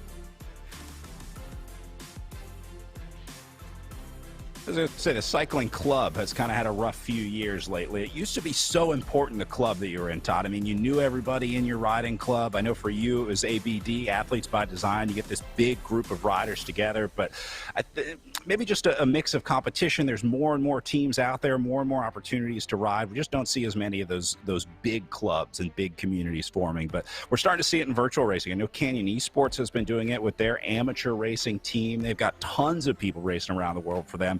And I think Velocity Vixen is kind of the same way. They have a really good just team. It's nice to see cycling teams getting back to it. Yeah, well, anybody who's spent any time on a squad knows that coordinating club events takes work. And you're absolutely right. Over the last 4 or 5 years, we've seen rotation. I mean, the clubs that are thriving, the clubs that are most active are so because someone is putting in the time. And we're absolutely seeing that developing in the virtual world. You have people that are taking advantage of technology, using communication streams and saying, let's do a virtual group ride. And then you discover that team tactics are starting to come to play in these virtual platforms. We're seeing it right now on RGT. And that gives you even more reason to develop these associations. But there's always somebody who's putting those communications together, putting together the group rides, the training rides, signing people up for races. So there's always somebody behind the scenes that are making those clubs work. Yeah, great point. Behind every team is an overworked and underpaid volunteer pulling the strings behind the scenes. You can help them out by heading to the We Are Nations web shop and picking up hats, T-shirts, hoodies, all kinds of cool stuff over there at We Are Nations for all of our teams racing here in the Echelon Racing League. That'll make things a little bit easier when it's time for the postseason celebration, the gala at the end of the year. They maybe have a little bit more cash to get some better beverages maybe for the riders. So, again, web shop open at wearenations.com, part of the Echelon Racing League. Yeah, hats off to anybody who has ever done a team cycling clothing order. I feel like that's just like a next level step in your progression as a cyclist. If you've ever had to deal with getting all the orders together and collecting the money. I know a lot of brands are getting a lot better at that now. A lot of the clothing manufacturers are sort of streamlining that process. But Todd, it used to be like you have to collect a check from this guy. Yeah, it was complicated. It was a lot of work, but it was definitely worth it. I mean, Jackie Godby rides for XXX, and anywhere around Chicago, especially on the lakefront on Saturdays, you're going to see XXX riders. You know it because they're all kitted out. And, the next thing, too, is that if you got 20 people, or in the case of XXX, sometimes 60, 80 people putting together an order, you got leverage, you get the good stuff, and a ride is always better when you got good gear out there. So the clubs allow that to happen. You get the momentum, plus you get a sense of belonging. So even if the club isn't terribly active, fortunately ours is, XXX certainly is, putting on races, putting on events, having trips to great places to ride in the month of March, etc., so forth. You still have that kit. And I think Velocity Vixen, as you've been saying, has done a great job of developing this virtual team. They have a great kit that was designed quite a while ago. They were one of the leaders in terms of putting together a really cool virtual kit. And seeing more teams upload those kits to these virtual platforms as well. I know it takes some work to get them into the games, but Echelon Racing League has been working with all the teams here to make sure that those kits are available to anyone that wants to ride. So if you join the team, you can always get your virtual kit in there. If there are any virtual racers out there listening, thinking about getting into real-life racing, if you're thinking the weather's warming up and you want to try out this real-life bike racing, I think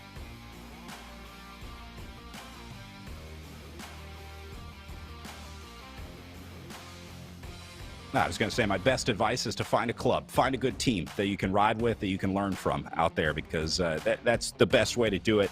And cycling is a weird sport. There's a lot of weird things that you have to learn. There's a lot of do's and don'ts, and I think a club is probably the best way to learn that. Make sure you're not putting your arm warmers on the wrong way, you're not eating your gel the wrong way. We got all kinds of funky rules in cycling, but most teams would be more than happy to walk you through all those rules, Todd. Yeah, so getting with a club is certainly the first step. And then the next step is going with that club to an event. One of the cool things that's been happening around Tour of America's Dairyland is the Juniors Series. And we're going to be doing that again, where as long as the plan carries through, our kickoff race is juniors only, so that we can put together a series of races. Now, we're talking about 4 days on RGT. We're talking about 11 days on Tour of America's Dairyland. For a junior team to have a 5-day series, that's a huge opportunity, a great challenge. It develops the camaraderie. These teams travel from all over the country. Junior squads coming up from Florida. What a great opportunity. So yeah, get with a club.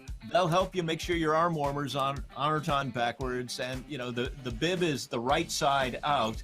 But then you'll start looking at events, and if you do an event, even if you do poorly, but there's a team camaraderie, that takes it all to the next level.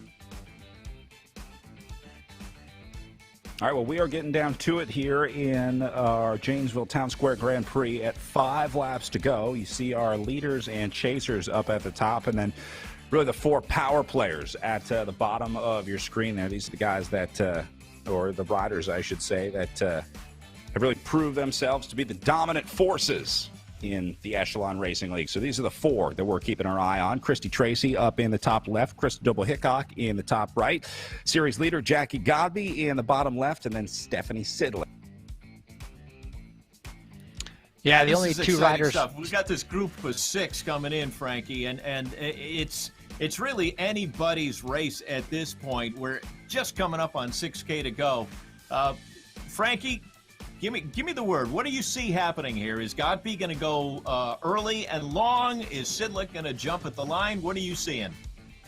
No, I agree with you. It's anybody's race right now. I think they're just trying to keep up. I was just going to mention, our 4 that we have in the window, the 2 that are missing that we don't have cameras of is Weissman and Strelau.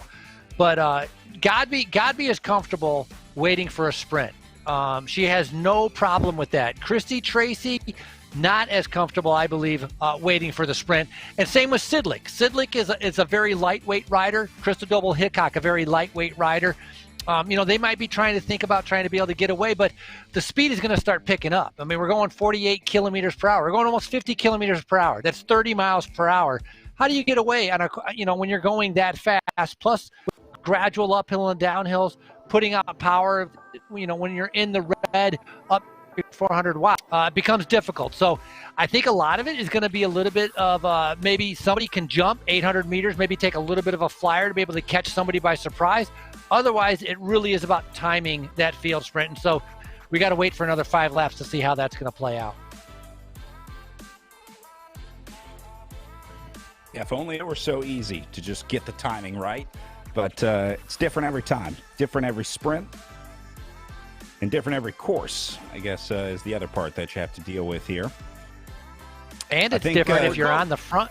So, it's different if you're on the front or a little bit in the back. You can't be too far back. But if you're third, fourth wheel, you have the advantage of the draft, of getting a slingshot, of being able to move up with that draft and being able to come around. Whereas if you're the first person, you're going to have your work cut out for you because that resistance is going to be a lot heavier on you leading in towards that finish line. Coming back across our virtual Rock River right now, this course, as mentioned, the most turns. So it really showcases the physics in the RGT platform. When we go to Grafton, that'll be the next most turns, but that's going to play into our final 5K here because those turns create the sensation of slowing down when you go through that corner. And so this is where the opportunity is, where we're going to see those power numbers jump back up into the red and see if any of the riders want to take advantage of the physics built into RGT and try and attack coming out of a corner. Yeah, if you figure out the corners, this is a great course for you. If you understand how the game is played, you know how to use that acceleration and deceleration to your advantage, that's perfect. But if you're still trying to figure that out, then you're probably not looking forward to a course like this. As Todd said, the more turns than I think any other course that we're going to see here at or in the Echelon Racing League all season. So this is a special one in Janesville, that's for sure. And then we'll have, you talked about Grafton. How about Downer Avenue with just 3 turns, basically the triangle course. So we got a good mix of courses this weekend. I have a feing Jackie Godby might be one to watch on that Downer course because those corners are just fast enough that you can carry some speed through them. Although it is a very short run from the last turn up to the finish line. So, yeah, just thinking about the difference of courses that we have throughout the weekend here, Todd. Coming up on 4K to go, I'd be curious to know how the RGT platform was going to handle those downer turns. Turn 1 is a 90-degree, but the other 2 are sharper than 90-degree. Do they put in a little bit more of the physics mojo if the turn is actually sharper than 90 degrees? Yeah, I think it slows them down a little bit more going through the turn. So, yeah, you'll see the speed That's drop fantastic. off even more, and then they'll have to accelerate back on the way up. It also affects the time that you're in the corner, how long it takes you to do the corner, because obviously you can get through a 90-degree corner faster than you can get through a 120-degree corner. And then the way that the power is applied when you get out of the corner, basically the game doesn't start registering power until you hit the apex of the turn. So even if you're doing 400, 500 watts going into the turn, it's not going to register. Okay, so we've got all right-handers coming up in Shorewood. Grafton is predominantly right-handers with one that's just a little sharper on the 6th turn, but it's Downer Avenue where those physics are going to really come into place on turns 2 and 3, so that'll be interesting to watch. All right, Frankie, watching our front group up here, we talked about the 4 riders that we had the cameras on, but let's talk about some of the other names in here. Eleanor Wiseman has had some good results this season in the Echelon Racing League. She's very experienced on the RGT platform and a pretty good sprinter out there as well. And then Anna Strello is the other one, sitting right at the back there for Project Echelon, also getting up into this group. So it'll be interesting to see as we go to 2 laps to go here with riders going under the Tour of America's Dairyland banner and past the Quick Trip billboard. Another one of my favorite parts of racing here on RGT. You get to see the sponsors and the billboard. How cool is that? Yeah, Weissman, very experienced in real life racer. In 2019, she did over 53 races, so she's done a ton of races, and so she's experienced also here with the virtual races at Tour of Gila. She got a 2nd and a 4th on 2 of the stages there, so she's very comfortable with that. And then Strelo, coming out of Wisconsin, racing for Project Echelon, part of that group that has started this whole Echelon Racing League series. She's done many of the virtual races also, but Godby is the one that has won a ton throughout of this series. Double Hickok has been up there. Double Hickok getting her first win not too long ago when she went to the race where she was able to take at Redlands, where she was able to she was second on Oak Glen, but she won the Joe Martin road race. And so really, we talked about this sprint and how this is going to play out here, but I know one person does not like the crits. When I interviewed her, Christy Tracy said the Indy crit that we just did last week or 2 weeks ago for the pros was the hardest race she's done the entire series, and she hated it. And so that is a rider that doesn't like crits. So if you don't like crits, you're definitely not going to like a 9-corner crit. That is so funny coming from Christy Tracy, the ultra endurance rider who does like 200-mile rides in Texas for fun. I think she's getting ready to do a 3-day stage race where she's camping in between, and racing criteriums is the toughest race out there. It's different for everyone. Eleanor Wiseman off the back here for the MED Foundation fell victim to the pace being lifted here. The riders starting to attack. You see Gabi up on the front in red. And that's certainly surprising to see Wiseman getting dropped off early here. I wonder if maybe had a mechanical or a technical. So we'll try and get to the bottom of that. But Wiseman is out of this one as Godby going to lead them to the line for what will be the final lap of racing. So Wiseman still trying to chase on here. But, boy, this is going to be really tough for her to get back in here. So I think this might be down to 6 as we send them out for the final lap of racing. And there's our bell ringer. 1 to go, 1 to go, 1 to go, 1 to go. He's been locked in his basement for an hour and a half waiting to do that again. Glad we could finally get that done. Well, I bet all those donuts are gone. We're giving the plow style points because the LEDs on his headphones match the color of the bell. That's next level stuff right there. That's pro right there.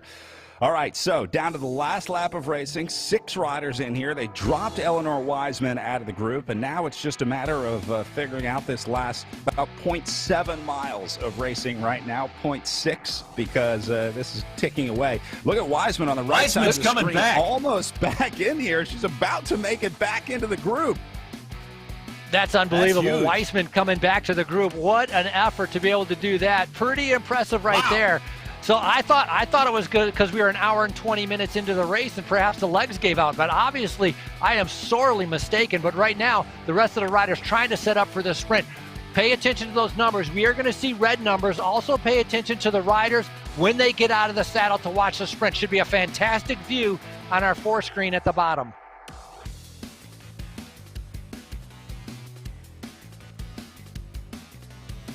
Godby trying to line it up early. Wiseman still back there. Sidlick hanging back a little bit. Strello in the mix. That's going to be Christy Tracy right behind Godby there. See her on the left side of the screen in the light blue jersey of Team Infinite.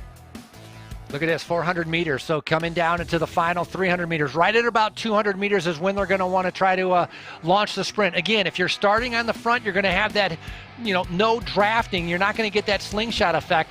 You got to fight for position, but you don't want to be too far front. Coming up to 200 meters to go, waiting for Godby to get out of the saddle and start her sprint as Sidlick seems to be the one leading it out. Sidlick into the red going into this, the last corner. There goes Godby. Big numbers, 13 watts per kilogram. 13 watts per kilogram from Jackie Godby. Second place, 9 watts per kilogram. But Christy Tracy finally coming up with a sprint that she's going to be satisfied with. That'll be a second place. And then Sidlick, nice ride by her with third. Weissman in fourth. Double Hickok in fifth.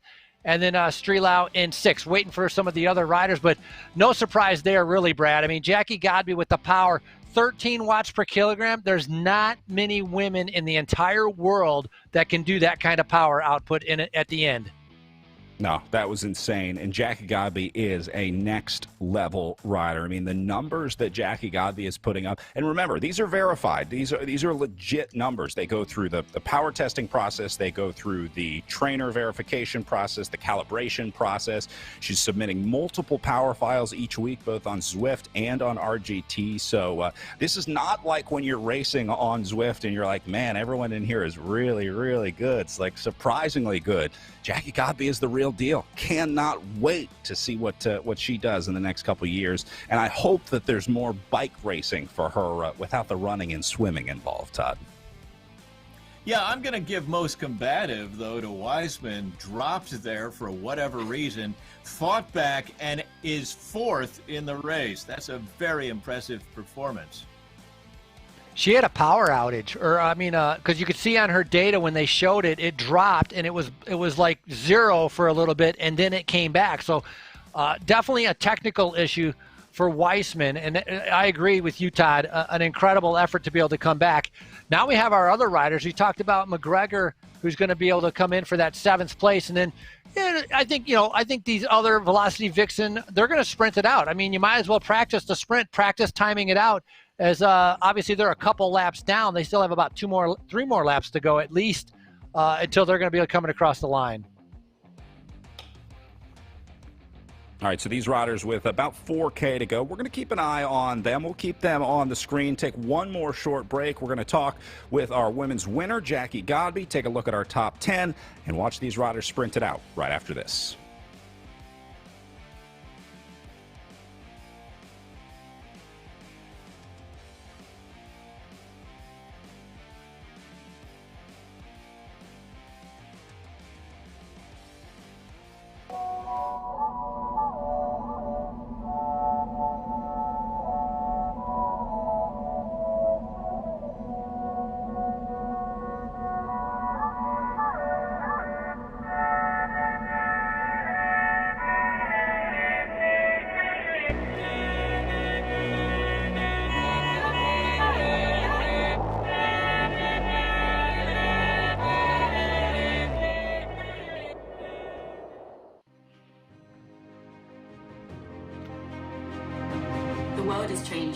I'm looking to do things better. To improve. Just because it's always been that way doesn't mean it's right. I embrace change. I seek adventure and discovery. I explore and explore. To know the unknown. Even in the toughest moments, we ride together. Even in the moments when we're at our limits. We support each other. It's time to move up a level. Push that little bit harder. The changes we make now will make the future better for all. The efforts we put in today will pay dividends tomorrow. We all have the power to up the game. To build something better. It's not time to play. It's time to get real. It's time to be a game changer.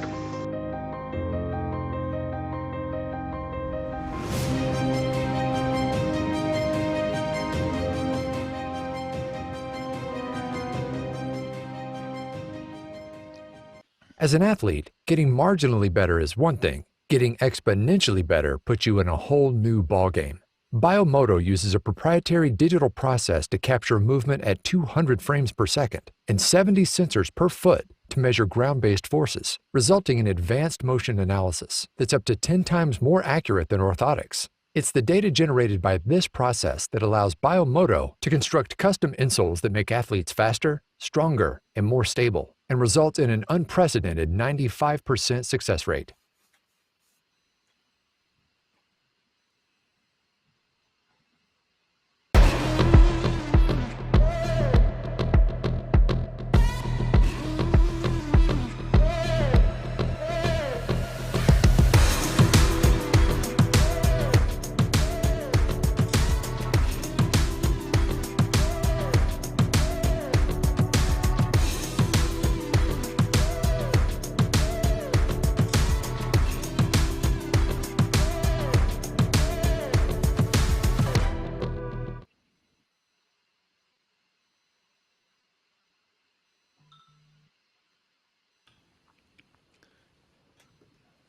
All right, back with our Velocity Vixen riders finishing up here. Remember, McGregor here is a lap up in the group because she went a lap ahead of her Velocity Vixen teammates, just riding with the group, though. So I think McGregor going to finish before Bonacisi and Noble. So when she goes through the line, she should be wrapping up, and then Bonacisi and Noble will head out for one more. Got to hang in there. That's another part of racing any of these.